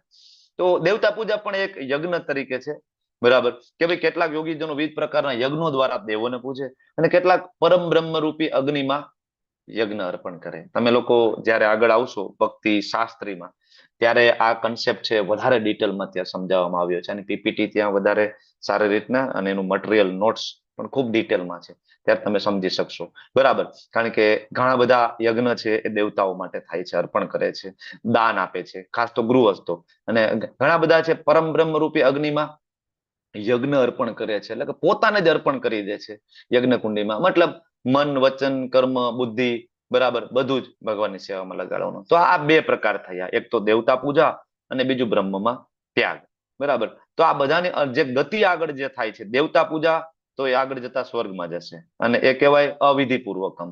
અને જે નિરાકારવાદીઓ જે છે, બરાબર, એને પણ કહેવાય અબુદ્ધય ભગવાને કીધા છે. ઓકે, તો આ આપણે શીખીશું. અને આગળ ત્રીજું, તો કે હવે આગળની કેટેગરી જે ત્રીજો યજ્ઞ છે બ્રહ્મચારી. જો બ્રહ્મચર્યનું પાલન કરવું એ પણ યજ્ઞ છે, બરાબર. બ્રહ્મચારી શું કરે કે શ્રવણાદી પ્રક્રિયા દ્વારા ઇન્દ્રિયોને મનોનિગ્રહ રૂપી અગ્નિમાં હોમી દે છે, બીજા ઇન્દ્રિય વિષયોને ઇન્દ્રિય રૂપીમાં. એટલે આમાં એક બ્રહ્મચારી અને એક ગૃહસ્થની વાત છે. બ્રહ્મચારી જે છે એ જોઈને સમજી જાય છે કે ભાઈ ગૃહસ્થાશ્રમમાં જો આપણે પડીશું તો આગળ બાળકો થશે. જો બે ફોટા ઉપર નીચે છે, બાળકો થશે, એની જવાબદારી, આ બધું આગળ વધવું અને ભક્તિમાં આગળ વધવું તો એ બહુ અઘરું પડશે, બરાબર, ગૃહસ્થાશ્રમમાં. તો જે બ્રહ્મચારી જે છે એ તો ખાલી શ્રવણ આદિ પ્રક્રિયા દ્વારા એ ખાલી સાંભળે છે, જોવે છે બીજાને, ગૃહસ્થોને, અને એનાથી જ એ મનોનિગ્રહ રૂપી અગ્નિમાં હોમી દે. કોને? ઇન્દ્રિયની ઈચ્છાઓને. ભાઈ આપણે આમાં પડવું નથી. અને બીજા આપણા જેવા ગૃહસ્થો છે, આપણે શું કરીએ? ના ના, ટ્રાય કરવામાં શું વાંધો છે? તો આપણે શું કરીએ છીએ? ઇન્દ્રિય વિષયો જે છે એને ભોગવીએ છીએ અને આપણી ઇન્દ્રિય એમાં હોમીએ છીએ, મતલબ ઇન્દ્રિયોને એમાં લગાડી અને પછી આપણે ધીમે ધીમે ખબર પડે છે, બરાબર, કે ભાઈ આમાંથી હવે ધીમે ધીમે બહાર નીકળી ગૃહસ્થાશ્રમમાં અને ભક્તિના માર્ગ ઉપર જવાનું છે. તો આ બીજા બે વિભાગ છે. એના પછી અષ્ટાંગ યોગ જે આપણે ભણ્યા છીએ, તમને ખ્યાલ હશે, 6થો અધ્યાય, કે મન ઇન્દ્રિયોના નિગ્રહ દ્વારા આત્મ સાક્ષાત્કાર દ્વારા પ્રાપ્ત કરવામાં રુચિ ધરાવતા બીજા લોકો, બરાબર. તો મન અને ઇન્દ્રિયોનો નિગ્રહ કરવાનો છે, કંટ્રોલ કરવાનું છે. આનાથી સેલ્ફ રિયલાઇઝેશનની પદ્ધતિ તરફ આગળ વધવાનું છે. તો આમાં કોઈને રુચિ હોય તો એ શું કરે? પ્રાણવાયુના કાર્યોને સંયમિત કરે, મતલબ અનુલોમ વિલોમ જે કઈ પ્રાણાયામ છે, આભ્યંતર કુંભક, બાહ્ય કુંભક, આ જે પદ્ધતિ આપણે જોઈ છે, યમ, નિયમ, આસન, પ્રાણાયામ, પ્રત્યાહાર, ધારણા, ધ્યાન, સમાધિ, આ બધું કરશે અને મનરૂપી અગ્નિમાં આહુતિ આપી દેશે, બરાબર, પોતાના ઇન્દ્રિય વિષયોને. મનને કંટ્રોલ કરવું ખૂબ જરૂરી છે, બરાબર. તો આ પણ એક પદ્ધતિ છે. અલગ અલગ પદ્ધતિ જે છે, બરાબર, એ સમજાવે છે. એના પછી દાન. તો ભાઈ એક દાન વાળી પદ્ધતિ છે. ભાઈ કોઈ છે એ દાન આપે, કોઈ કઠોર વ્રત કરે, બરાબર, કોઈ છે એ અષ્ટાંગ યોગની સાધના કરે, કોઈ શાસ્ત્રોનો અભ્યાસ કરે, બરાબર. ઘણા બધા દાન આપતા હોય ને, ખાસ તો ભારતમાં તો, બરાબર, ધર્મશાળામાં, અન્ન ક્ષેત્રમાં, બરાબર, આ બધા લોકો આપતા હોય છે. તો આ પણ એક પદ્ધતિ છે. બીજું તપોમય યજ્ઞ, તો કે તપ કરે, ચાતુર્માસના ઉપવાસ, બરાબર, બીજા કઠોર તપ કરે અમુક, બરાબર, એક ટાઈમ જમે, આવું બધું. અને યોગમય યજ્ઞ જે છે, બરાબર, મતલબ પતંજલિ યોગ, હઠ યોગ, અષ્ટાંગ યોગ, ને ત્રીજું અને ચોથું સ્વાધ્યાય. આમાં 4 વિભાગ આપ્યા છે. સ્વાધ્યાય યજ્ઞ, વૈદિક શાસ્ત્રો, વેદાંત સૂત્ર, આ બધું વાંચે.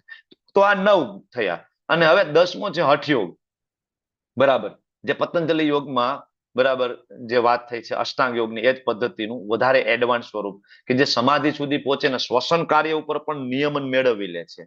ઉચ્છ્વાસની આહુતિ શ્વાસમાં, શ્વાસની આહુતિ ઉચ્છ્વાસમાં, મતલબ કુંભકની જે સ્થિતિને પ્રાપ્ત કરે છે અને શ્વસન ક્રિયા છેલ્લે અટકાવી દે છે અને સમાધિ પ્રાપ્ત કરે છે. હવે આ કળિયુગની અંદર પોસિબલ નથી. આ આપણે આગળ પહેલા જ ભણી ચૂક્યા છીએ. It is very difficult. તો આ જે 10 પ્રકારના જે યજ્ઞની અહીંયા વાત થઈ, પેલો યજ્ઞ કયો છે? દેવતા પૂજા. બીજું બ્રહ્મમાં ત્યાગ, એટલે કે નિરાકાર બ્રહ્મ, નિરાકારવાદી. ત્રીજું તો કે બ્રહ્મચારી. ચોથું તો કે ગૃહસ્થ, વ્રતધારી ગૃહસ્થ. પાંચમું તો કે અષ્ટાંગ યોગી. છઠ્ઠું તો કે ભાઈ દાન કરતા હોય, દ્રવ્યમય યજ્ઞ કરતા હોય. સાતમું તો કે કઠોર તપ કરતા હોય. આઠમું યોગ યજ્ઞ, એટલે કે જે પતંજલિ યોગ, હઠ યોગ એને ફોલો કરતા હોય છે. અને નવમું શાસ્ત્રોનો અભ્યાસ. અને છેલ્લે હઠ યોગ. આ બધા જ જે યજ્ઞ જે છે, યજ્ઞના અર્થને જાણનારા આ સર્વ યજ્ઞ કરતાઓ પાપ કર્મોમાંથી ધીમે, જો આ યજ્ઞ બધા શેના માટે છે એકચ્યુઅલી? તો આ યજ્ઞ એના માટે છે કે જેનાથી આપણને શુદ્ધતા પ્રાપ્ત થાય, બરાબર, ચેતના છે શુદ્ધ થાય. અને આ બધું કરીને શાસ્ત્ર વાંચો તો સમજાય. તમે લોકો દાન કરો, તમે વ્રતધારી ગૃહસ્થ, શું કામ આપણને બનવાનું કીધું છે? કે ગૃહસ્થ બનો પણ કેવા? વ્રતધારી. તમે બ્રહ્મચર્યનું એમાં પણ પાલન કરો, બરાબર. એનો એક જે કઈ મર્યાદા છે એ મુજબનું જાતીય જીવન તમે જીવવાની કોશિશ કરો. એકાદશી હોય, જન્માષ્ટમી હોય, પવિત્ર દિવસો હોય, તે દિવસે બ્રહ્મચર્યનું પાલન. ઇવન ગૃહસ્થો હોય, પતિ પત્નીએ એનું પાલન કરવું જોઈએ. તો આ બધા જે યજ્ઞ જે છે, આનાથી શું થશે? તો કે આનાથી વ્યક્તિની ચેતના છે શુદ્ધ થશે. પછી શું થશે? તો કે સંતો મહંતોનો આદર કરતા શીખશે. સંતો મહંતો આવશે તો સાંભળશે, કારણ કે ચેતના શુદ્ધ થઈને એટલે સાંભળશે. અને સાંભળશે, શાસ્ત્ર વાંચશે તો સમજાઈ જશે. મતલબ આ બધા જે યજ્ઞ આગળ જોયા, બરાબર, આ બધા જે યજ્ઞ કરતાઓ છે પાપ કર્મમાંથી ધીમે ધીમે મુક્ત થઈ જાય છે અને યજ્ઞોના ફળ રૂપી અમૃતનું આસ્વાદન કરી અને એ યજ્ઞોનું ફળ, દિવ્ય જ્ઞાનનું જે ફળ પ્રાપ્ત કરે છે અને એ દિવ્ય આકાશ તરફ ભગવત ધામ જાય છે. હે કુરુશ્રેષ્ઠ, યજ્ઞ વિના મનુષ્ય લોકમાં કે આ જીવનમાં કદાપી સુખ, તો યજ્ઞ તો કરવો જ પડશે, કોઈ ને કોઈ યજ્ઞ, બરાબર. તો ગૃહસ્થાશ્રમમાં આવીએ તો આપણે ઘણા બધા યજ્ઞ આમાંથી આપણે કરીએ છીએ ને. આપણે વ્રતધારી ગૃહસ્થ બનીએ, બરાબર, આપણે સ્વાધ્યાય યજ્ઞ કરીએ, આપણે નામ જપ યજ્ઞ કરીએ. તો આ યજ્ઞ તો કરવા જ પડશે. સુખપૂર્વક તમે રહેવું હોય તો આ જગતમાં યજ્ઞ કરવા ખૂબ જરૂરી છે. ઓકે. અને આગળ ભગવાન કહે છે અનેક પ્રકારના યજ્ઞ વેદ સંમત છે. હવે આ બધા યજ્ઞ આપ્યા એટલે એવું નથી કે ભાઈ કોઈ નવરા બેઠા તને લખી નાખ્યા છે, પણ આ વેદ સંમત છે, બરાબર. સ્વાહા સ્વાહા વાળો યજ્ઞ એને જ ખાલી યજ્ઞ ના કહેવાય. આ આગળ જેટલા પણ યજ્ઞ આવ્યા 10 એ યજ્ઞ, બીજું હરિનામ સંકીર્તન યજ્ઞ, બરાબર, આ બધા વેદ સંમત યજ્ઞ છે. અને વિવિધ પ્રકારના આ યજ્ઞ કરવા માટે અમુક કર્મ કરવા પડે છે, એમાંથી ઉદ્ભવે છે. આ પ્રમાણે જાણીને મુક્ત થઈ જઈશ તો આ યજ્ઞ કરવા જોઈએ. એ શત્રુઓનું દમન કરનારા અર્જુન દ્રવ્યમય યજ્ઞથી, હવે ભગવાન કે છે આગળ જે યજ્ઞ જેટલી ચર્ચા થઈ એમાં કોઈક ને કોઈક દ્રવ્યની જરૂર છે. વ્રતધારી ગૃહસ્થ હોય, સ્વાધ્યાય હોય, વોટ એવર, એની અંદર કંઈક ને કંઈક જરૂર છે. દાન કરવા માટે દ્રવ્યની જરૂર પડશે, પણ એનાથી સૌથી શ્રેષ્ઠ યજ્ઞ છે જ્ઞાન યજ્ઞ. શ્રવણ કરવું, સાંભળવું. જો તમે સાંભળો, બરાબર, ભગવદ્ ગીતા સાંભળો, ભાગવતમ સાંભળો, તો આ સૌથી શ્રેષ્ઠ જ્ઞાન યજ્ઞ છે. અને અંતે તો યજ્ઞ રૂપે કરેલા સર્વ કર્મો ક્યાં અકર્મમાં પરિણમે છે, ત્યાંથી ભગવત ધામ પ્રાપ્ત થાય છે. ઓકે, નાનો એવો આપણે બ્રેક લઈશું. 9 ને 6 થઈ છે, 9 ને 10 સુધી કીર્તન કોઈક લો અને પછી આ અધ્યાયનો જે છેલ્લો વિભાગ છે એના તરફ આપણે આગળ વધીશું, બરાબર. નિષ્કર્ષ હવે ભગવાન આપી રહ્યા છે, એના તરફ આપણે આગળ વધવાના છીએ. કોણ આજે કીર્તન લેશે? કોઈ રેડી છે?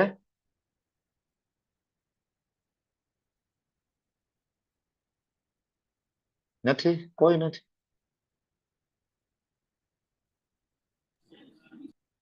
મુક્તિ માતાજી, ચાલો. પ્રભુજી ખાલી હરે કૃષ્ણ હરે રામ બોલીશ તો વાંધો નહીં આવે ને? એટલે હરે કૃષ્ણ આખો મંત્ર, હરે કૃષ્ણ હરે રામ નહીં, પણ હરે કૃષ્ણ આખો મંત્ર. આખો મંત્ર, હા હા, આખો મંત્ર લઉં તો વાંધો નહીં? હા હા, લઈ લો, ચાલો. 9 ને 10 સેકન્ડ. હા. હરે કૃષ્ણ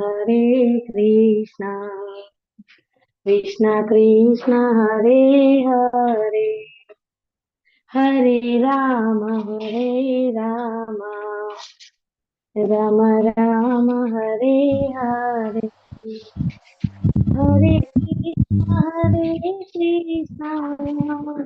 કૃષ્ણ કૃષ્ણ હરે હરે, હરે રામ રામ રામ રામ હરે કૃષ્ણ કૃષ્ણ કૃષ્ણ હરે હરે હરે રામ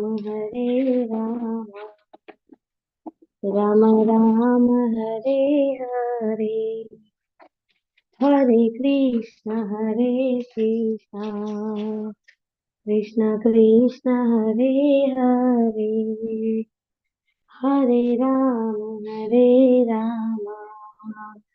રામ રામ હરે હરે હરે કૃષ્ણ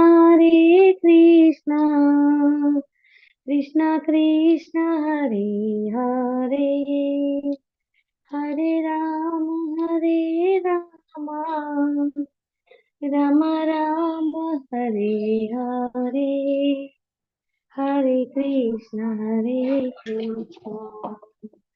કૃષ્ણ કૃષ્ણ હરે હરે હરે રામ રામ રામ હરે હરે હરે કૃષ્ણ કૃષ્ણ કૃષ્ણ હરે હરે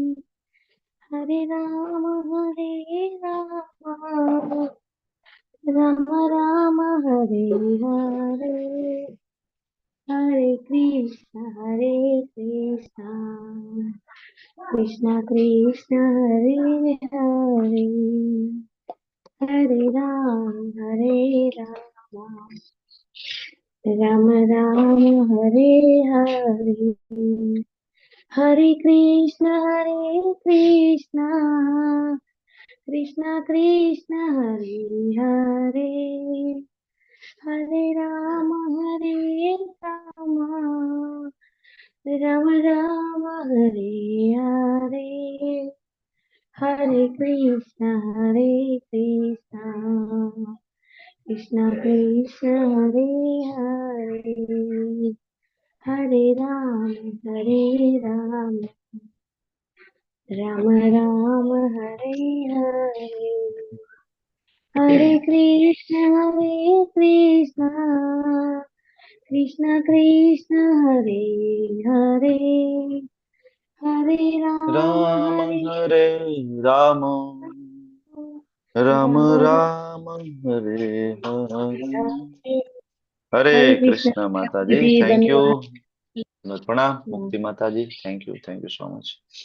તમારા ચેટ બોક્સમાં તમારી એટેન્ડન્સ આવી ગઈ છે. એકચ્યુઅલી લેવલ 2 માં એટેન્ડન્સ હોય છે, હું કહેતા તમને ભૂલી જાઉં છું. એટેન્ડન્સ એટલે હાજરી, બરાબર, હાજરી પૂરવાની હોય છે. તો એક નાનું એવું ફોર્મ તમને ખુલશે, તો તમે ત્યાં જઈને હાજરી એક તમારી પૂરી દેજો. ઓકે, તો હવે આ અધ્યયના છેલ્લા વિભાગમાં આપણે આગળ વધીએ.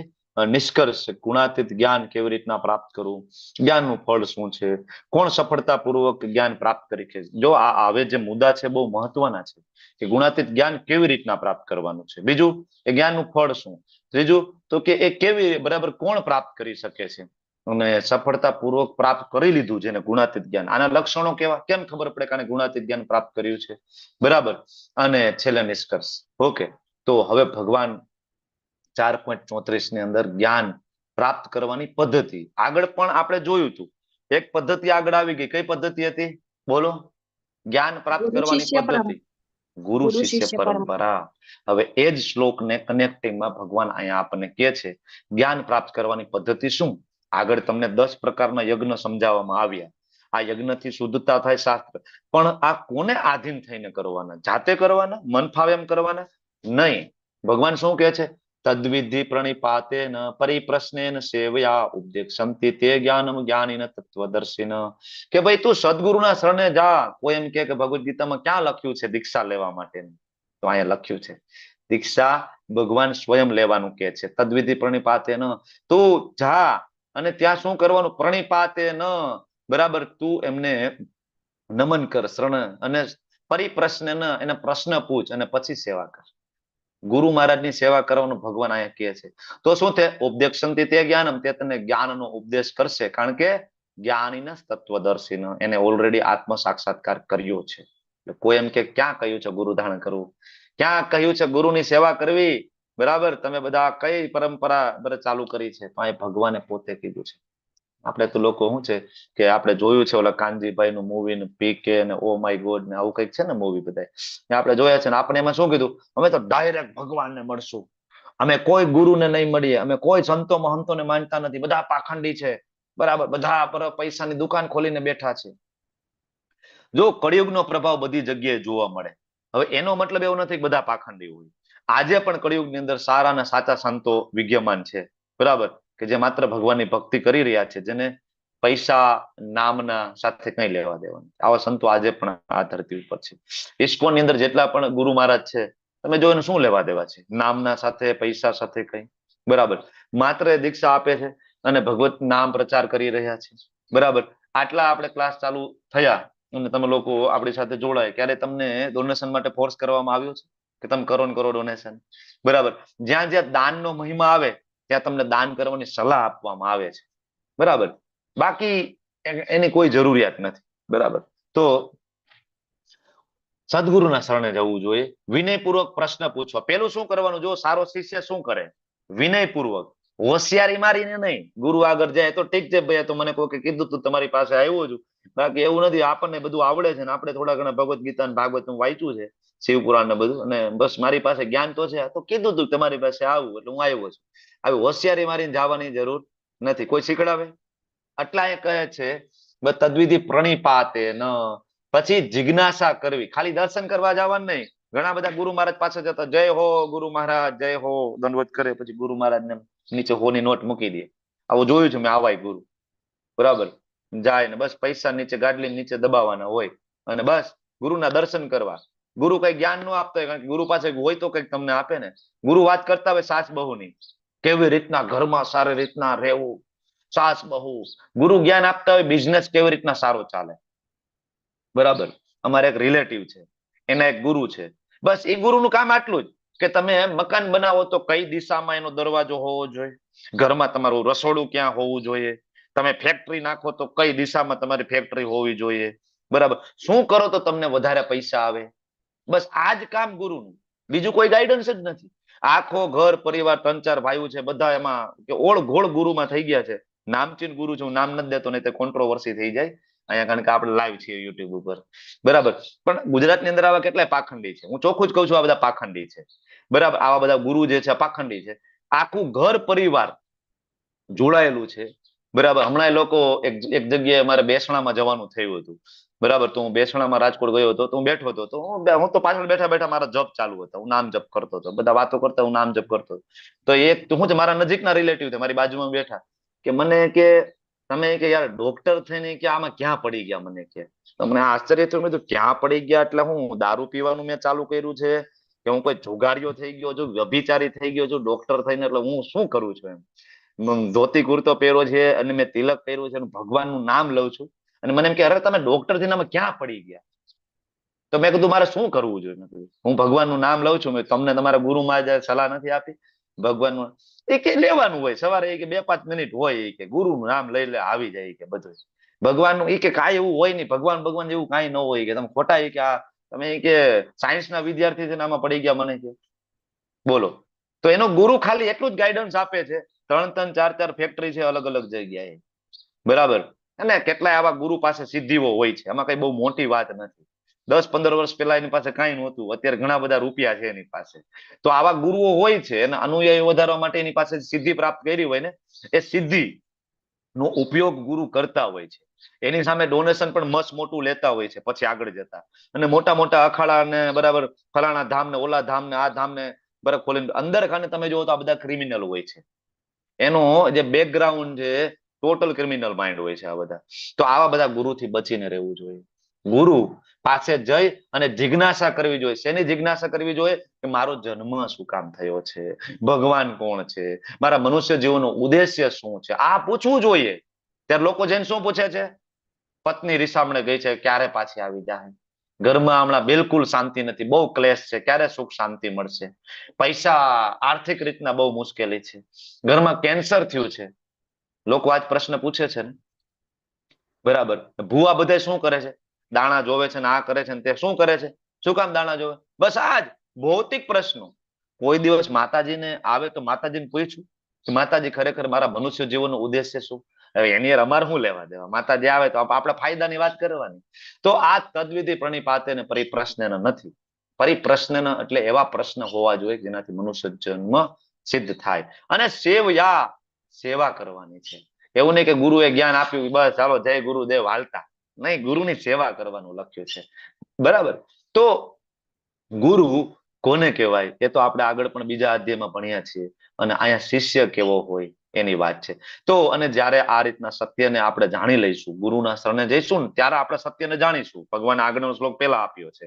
તો જ્યારે તમે દીક્ષા લેશો, હરિનામ દીક્ષા તમારી થશે, તમે જ્યારે સત્યને ખરેખર જાણશો ગુરુની વાણી દ્વારા, શાસ્ત્ર દ્વારા, ત્યારે તમે આવા મોહમાં પડશો નહીં. બરાબર. અને તું જાણી જઈશ કે બધા જીવો મારા અંશ છે. બરાબર. ભગવાન આગળ કહે છે. અને બધા પાપીઓમાં ઘણા બધા એમ કે ભાઈ અમે કેવી રીતના દીક્ષા લઈ, અમે કેવી રીતના ભગવાનના શરણે જાય, અમે તો બહુ પાપ કર્યા છે ભાઈ, હવે અમે દીક્ષા લઈ, હરિનામ કરી અને ડોકમાં માળા પહેરી. બરાબર. તો હવે બધા એમ કે ભાઈ જો સો ચૂહે માર કે બિલ્લી હજકો નીકળી. બરાબર. આવી એક છે ને કહેવત. તો આવું બધું કે છે અમને, એટલે હવે અમારાથી નહીં થાય. ત્યારે ભગવાન કહે છે અપી ચેદસી પાપેભ્ય સર્વેભ્ય પાપ કૃતમ. અરે તને બધા પાપીઓમાં શિરમોર, એનો પાપીઓનો તને રાજા જો તને ગણવામાં આવે ને, સૌથી મોટો તું પાપી હોય ને, તો તું ચિંતા ના કરીશ. સર્વ જ્ઞાન પ્લવે નેવ. અરે તું જ્ઞાન રૂપી નૌકામાં બેસી જા. કઈ જ્ઞાન રૂપી નૌકા? જ્ઞાન રૂપી નૌકા કઈ? Bhagavad Gita level 1, level 2, level 3, 4, 5 ભક્તિ શાસ્ત્રી. આ જ્ઞાન રૂપી નૌકામાં બેસી જાઓ. બરાબર. તમે આ દુઃખોના સાગરને પાર કરી જશો. પેલી એનાલોજી આવી હતી દિવ્ય જ્ઞાનને સરખાવવામાં આવ્યું હતું શેની સાથે? શેની સાથે સરખાવ્યું હતું પેલા? અગ્નિ. હવે આજે શેની સાથે, અત્યારે શેની સાથે સરખાવ્યું? બોટ, નૌકા સાથે. બરાબર. પેલું અગ્નિ, બીજું બોટ સાથે છે. અગ્નિથી કર્મ બળીને ભસ્મ થઈ જાય છે, પછી તમે બોટમાં બેસો છો, તમને ભગવદ નામ પ્રાપ્ત થાય છે. ઓકે. તો જેવી રીતે ભડકે બળતો અગ્નિ લાકડાને બાળીને ભસ્મ કરી નાખે છે, એવી રીતે અર્જુન આ જ્ઞાન રૂપી જે દિવ્ય જ્ઞાન જે છે એનો જે અગ્નિ છે, ભૌતિક કર્મના સર્વ ફળોને બાળીને ભસ્મ. ઘણા બધા એમ કે ભાઈ કર્મના ફળો કોઈ દી બળીને ભસે નહીં, કરેલા કર્મના બદલા દેવા રે પડે છે. બરાબર. એક મહાન ભજનિક થઈ ગયા. બરાબર. તમે સાંભળ્યા હશે ભજન, નારાયણ સ્વામી. બરાબર. ખૂબ ભજનો ગાયા છે, પણ પોતે નિરાકારવાદી હતા. એટલે આટલા બધા ભજનો ગાઈને પણ ભગવાનને ઓળખી શક્યા નહીં. એટલે એવું ભજન ગાય છે કે કરેલા કર્મના બદલા દેવા રે પડે છે. એ તો કૃષ્ણને દેવા પડે ને, તો રામને દેવા પડે. બરાબર. કર્મ કોઈને છોડતું નથી. આવું શું કામ થયું? તો કે ભગવદ ગીતા વાંચી નહીં. આવું શું કામ થયું? તો કે પરંપરામાંથી દીક્ષા પ્રાપ્ત કરીને જ્ઞાન પ્રાપ્ત કર્યું નહીં. એટલે આ લોચો થઈ ગયો. ભજન તો ખૂબ સારા સારા ગાયા, લોકો એની પાછળ ગાયા, અને આ બધા ભજન ગવડાવવા લોકો એને બોલાવતા હતા. અને આજે પણ કેટલાય ભજનિકો આવે છે ને ગાય છે, પણ શું ખરેખર ભગવાનને સમજી શક્યા છે? બરાબર. કારણ કે સર્વ કર્મના ફળોને બાળીને ભસ્મ કરી શકે છે ભગવદ ગીતાનું જ્ઞાન. એટલે કોઈ તમને એવું કહેતું હોય કે કર્મના ફળ તો દેવા જ પડે, એના બદલા તો દેવા જ પડે, જરૂરી નથી. ત્યારે તમે વૈષ્ણવ બની જાઓ છો ને, તો ઘણા બધા કર્મના ફળ ઉપર તમને ડિસ્કાઉન્ટ પ્રાપ્ત થાય છે. અને જ્યારે તમે શુદ્ધ ભક્ત બની જાઓ છો ને, પરમ ભક્ત, જ્યારે સર્વ ધર્માન પરિત્યજ્ય મામ એકમ શરણમ વ્રજ, ત્યારે શું થાય છે? અહમ ત્વામ સર્વ પાપેભ્યો. બરાબર. કેટલા પાપ? સર્વ પાપેભ્યો. બરાબર. કેટલા જન્મના? આ જન્મના સર્વ પાપેભ્યો. અનંત જન્મના, ખરબો કરોડો જન્મના બધા જ પાપ કર્મોનું શું થાય છે? મોક્ષિષ્યામી અહમ ત્વામ સર્વ પાપેભ્યો મોક્ષિષ્યામી મા શુચ. અર્જુન ડરીશ નહીં. તો ભગવાનના ભક્તોના બધા જ કર્મોના ફળ ભગવાન પોતે બાળીને ભસ્મ કરી શકે છે. શાસ્ત્ર ત્યાં સુધી કહે છે કે એક મનુષ્યમાં એટલી શક્તિ નથી કે એટલા પાપ કર્મ કરી શકે, કે એટલા પાપ કર્મ કરે કદાચ મોટો પહાડ પણ બનાવે ને પાપ કર્મોનો, પણ ભગવાન રામના નામમાં, ભગવાન કૃષ્ણના નામમાં એટલી શક્તિ છે કે આખો પહાડ બાળીને ભસ્મ કરે. આપણામાં એટલી શક્તિ જ નથી કે આપણે એટલા પાપ કરી શકીએ કે જેટલા રામના નામમાં એટલી શક્તિ છે કે બાળીને ભસ્મ કરી દે. આનું એક્ઝામ્પલ જોવું હોય ને તો ભક્તમાલની કથા, બરાબર, નાભાજી લિખિત, એમાં તુલસીદાસ ગોસ્વામીજીનું ચરિત્ર. અને ગોસ્વામીજી એકવાર કાશીમાં હતા અને ત્યારે એક વિપ્ર, એક બ્રાહ્મણ, બરાબર, એનાથી પાપ કર્મ થયું હતું અને બધા બ્રાહ્મણોએ, બરાબર, એનાથી હત્યા થઈ હતી અને બધા બ્રાહ્મણોએ ભેગા થઈને બ્રાહ્મણોને પનિશમેન્ટ આપી હતી કે તમારે પ્રાયશ્ચિત કરવું પડશે. અલગ અલગ ગામમાં જાઓ, તીર્થધામોમાં જાઓ અને ત્યાં કહો, હે રામ રામ, હું તો હત્યારો છું, મને ભિક્ષા આપો. હે રામ રામ, હું તો હત્યારો છું, મને ભિક્ષા આપો. ફરતા ફરતા ફરતા ફરતા ફરતા કાશી આવે છે વિપ્ર બ્રાહ્મણ અને તુલસીદાસજી બહાર બેઠા છે ઝોપડીની બહાર અને આ ભિક્ષા માટે આવે છે. રામ રામ, હું તો હત્યારો છું, મને ભિક્ષા આપો. ત્યારે તુલસીદાસજી ઉભા થાય છે અને ભેટી પડે છે, બરાબર. અને તુલસીદાસજી કહે છે કે તમે હત્યારા હતા, તમે જ્યારે એક રામનું નામ બોલ્યા છો ને ત્યારે કાર્યક્રમ પૂરો થઈ ગયો છે. તમારા બધા પાપ બળીને ભસ્મ થઈ ગયા, તમારે હવે પ્રાયશ્ચિત કરવાની જરૂર નથી, બરાબર. તુલસીદાસજી ઘરમાં લઈ જાય છે, એની સાથે બેસીને જમે છે. કાશીના બ્રાહ્મણોને જયારે આ ખબર પડે છે, બ્રાહ્મણો વિરોધ કરે છે કે તમે કેવી રીતના અમારા આજ્ઞાનું ઉલ્લંઘન કર્યું, એનું પ્રાયશ્ચિત તમે કેમ બંધ કર્યું. તુલસીદાસજી કે તમે ખબર નથી કે તમે શાસ્ત્ર વાંચ્યા છે ને, શાસ્ત્રમાં લખ્યું છે એક રામનું નામ, એક કૃષ્ણનું નામ છે, એ પાપોના પહાડને બાળીને ભસ્મ કરે. તો આનું એક પાપ છે બાળીને ભસ્મ ના થાય, શુદ્ધ ના થાય, તો રામનું નામ બોલે છે, થાય ને, બરાબર. તો કેના તો પ્રૂવ કરો, તમે પ્રૂવ કરો કે આના પાપ કર્મ બળીને ભસ્મ થયા કે નહીં. તો કે શું કરવું? બધા બ્રાહ્મણોએ કીધું કે આવો જ્ઞાન વાપી, બરાબર, મંદિરની અંદર. અને ત્યાં નંદી મહારાજ જે બિરાજે છે, એ નંદી જો, બરાબર, જે ભગવાન નંદી છે, આ બ્રાહ્મણના હાથમાંથી ભોગ ગ્રહણ કરે ને, બરાબર, તો અમે માનશું કે આ બ્રાહ્મણ છે શુદ્ધ થયો. તુલસીદાસજી કઈ વાંધો નહીં કે ભગવાન નંદી છે, શું કામ ગ્રહણ નહીં કરે, બરાબર. શિવજીના, બરાબર, વાહન છે, શિવજીના ભક્ત છે અને શિવજીને પ્રિય રામ છે. તો રામના નામનો મહિમા શિવજીથી વધારે કોણ જાણે, બરાબર. તો 100% થશે. એકચ્યુઅલી ઓલા બ્રાહ્મણો છે વેદાંતી હતા, વેદો વાંચ્યા હતા, પણ એને ભગવાન નંદીમાં શ્રદ્ધા નહોતી, ભગવાન શિવજીમાં શ્રદ્ધા નહોતી, બરાબર. એને ખાલી મૂર્તિ જ માનતા હતા કે એવું થોડું થાય કે નંદી પ્રગટ થઈ અને એ ભોગ ગ્રહણ કરે. બીજે દિવસે તુલસીદાસજી, બધા કાશીના બ્રાહ્મણો સાથે ઓલો વિપ્ર બ્રાહ્મણ જે હતો એ, બરાબર, જેને હત્યા કરી હતી એ પણ, અને એ થરથર કાપે બ્રાહ્મણ. તુલસીદાસજી કે છે ચિંતા ના કરો, મને વિશ્વાસ છે મારા રામ ઉપર, બરાબર. હાથમાં ભોગની પ્લેટ રાખે છે, મૂકે છે, પ્રાર્થના કરે છે અને એ નંદી સાક્ષાત ભોગ ગ્રહણ કરી લે છે. બધા જેટલા લાડુ મૂકે છે, બધા બ્રાહ્મણોની વચ્ચે. આ આપણો ઇતિહાસ છે, બરાબર. તો એક નામનું, એક ભગવાનનું નામ, પણ એ નામ કેવું હોવું જોઈએ? શુદ્ધ નામ જપવું. આપણે એમ થાય નામ તો અમે ઘણા બધા લઈએ, અમારા કેમ બળીને ભસ્મ ના થયા, પણ એ નામ હૃદયથી હોવું જોઈએ, શુદ્ધ નામ હોવું જોઈએ, તો બળીને ભસ્મ થઈ જાય છે. આ જગતમાં દિવ્ય જ્ઞાન જેવું કોઈ પણ ઉત્કૃષ્ટ ને પવિત્ર નથી. ભગવાનનું નામ, ભગવાનનું જ્ઞાન, ભગવાનના રૂપ, ગુણ, લીલા, આવું જ્ઞાન સમગ્ર યોગ વિદ્યાનું પરિપક્વ ફળ છે. ગમે એટલી યોગ વિદ્યાઓ તમે કરી લો, એ જ્ઞાન યોગ હોય, અષ્ટાંગ યોગ હોય, ધ્યાન યોગ હોય, આ બધી જ વિદ્યાનું પરિપક્વ ફળ એટલે ભગવાનનું દિવ્ય જ્ઞાન છે. જે મનુષ્ય ભક્તિ યોગમાં સિદ્ધ થઈ જાય છે ને, એ સમય જતા પોતાની અંદર આ જ્ઞાનનું આસ્વાદન કરે. જો તમારે આ જ્ઞાનનું આસ્વાદન કરવું છે, તમારે ભગવદ્ ગીતાને સમજવી છે, તો સમય જતા આ જ્ઞાન તમે તમારી અંદર જ આનું આસ્વાદન ધીમે ધીમે આપણે કરીશું. ક્યારે? ભક્તિ યોગમાં આપણે આગળ આવવું પડશે, બરાબર. તો આ જે આધ્યાત્મિક જે જ્ઞાન છે એ પ્રાપ્ત કરવાની પદ્ધતિ ગુરુ પાસે જઈને. જે મનુષ્ય દિવ્ય જ્ઞાન પ્રત્યે સમર્પિત થયેલો છે, એ જાણે છે કે ઇન્દ્રિયોને સંયમિત કરવાની છે, એ શ્રદ્ધાળુ છે, આવું જ્ઞાન મેળવવા પાત્ર છે. અને તે પ્રાપ્ત કર્યા પછી તે તરત જ આધ્યાત્મિક શાંતિને પ્રાપ્ત કરે છે. તો પેલું શું હોવું જોઈએ ભાઈ દિવ્ય જ્ઞાન પ્રાપ્ત કરવા માટે? તો કે તો શ્રદ્ધા હોવી જોઈએ. શ્રદ્ધાવાન લભતે જ્ઞાનમ. અને બીજું તત્પરઃ સયતે ઇન્દ્રિય. થોડું ઇન્દ્રિય ઉપર કંટ્રોલ રાખવાનો છે. આ ક્વોલિફિકેશન છે. એક તો તમને ભગવદ્ ગીતામાં શ્રદ્ધા હોવી જોઈએ, તમને કૃષ્ણ ઉપર શ્રદ્ધા હોવી જોઈએ, અને બીજું થોડું ઇન્દ્રિય ઉપર કંટ્રોલ કરવાની કોશિશ કરો, થોડું 4 નિયમના પાલન કરવાનું કોશિશ કરો. ડુંગળી, લસણ, પાન, માવા, બીડી, તમાકુ, દારૂ, જુગાર, વ્યસન, વ્યભિચાર, થોડું, બરાબર, થોડું ઇન્દ્રિય ઉપર કંટ્રોલ કરવાની ધીમે ધીમે ધીમે પ્રેક્ટિસ પાડો. તો શું થશે? તો આ જ્ઞાન છે જ્ઞાનમ લબ્ધ્વા પરામ શાંતિ. તમને પરમ શાંતિ પ્રાપ્ત થશે, જે તમને ભગવત ધામ લઈ જશે. પરંતુ જે અજ્ઞાની છે, હવે જે લોકોને શાસ્ત્રમાં શ્રદ્ધા નથી, આપણે આની પહેલા એક શ્લોક લીધો તો તમને યાદ છે ને, પંચમવંતી ખંડ, સ્કંદ પુરાણ, શિવજી, ત્યાં શિવજી ચોખ્ખું કહે છે ને કે ભાઈ નરકની યાતના તો હું પોતે આપીશ. જેને શાસ્ત્રમાં શ્રદ્ધા નથી. અહીંયા ભગવાન શું કહે છે?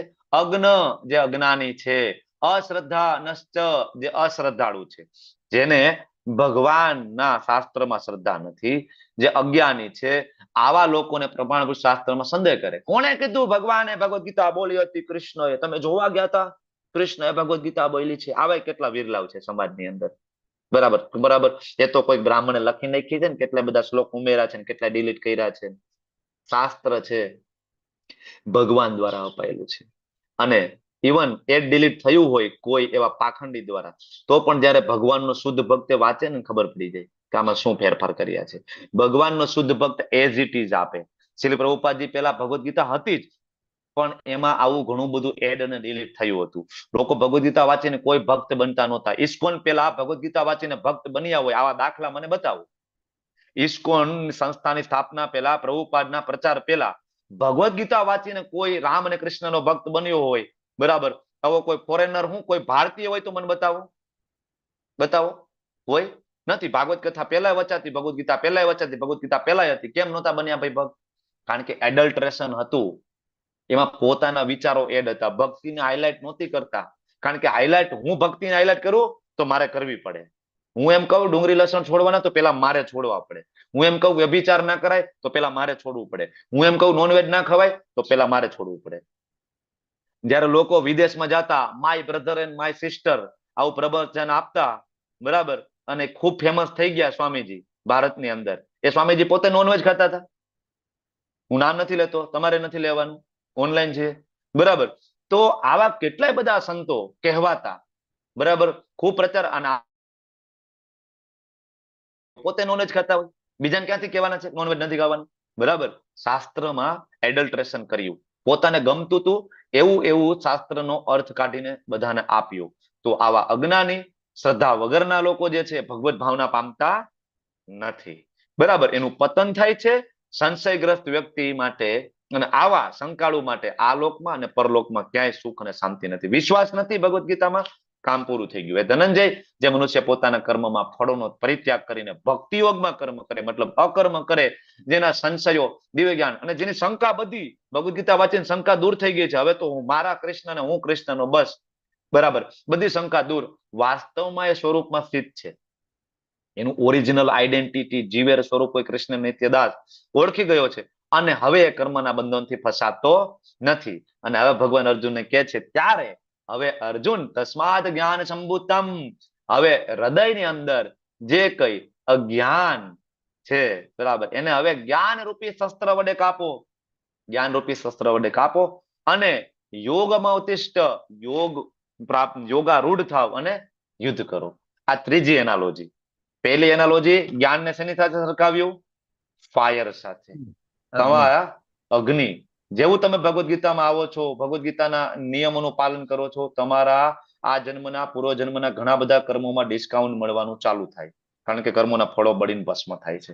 બીજું બોટ, નૌકા, કે જેમાં બેસીને તમે ભગવદ ધામ. ત્રીજું વેપન, શસ્ત્ર. જેટલી પણ શંકાઓ છે, બરાબર, એક તો કર્મના ફળ બળી જાય અને મનમાં રહેલી બધી શંકા શસ્ત્ર દ્વારા નાશ પામે છે. બરાબર. વાંછા કલ્પતરુભ્યશ્ચ કૃપા સિંધુભ્ય એવ ચ પતિતાનાં પાવનેભ્યો વૈષ્ણવેભ્યો નમો નમઃ.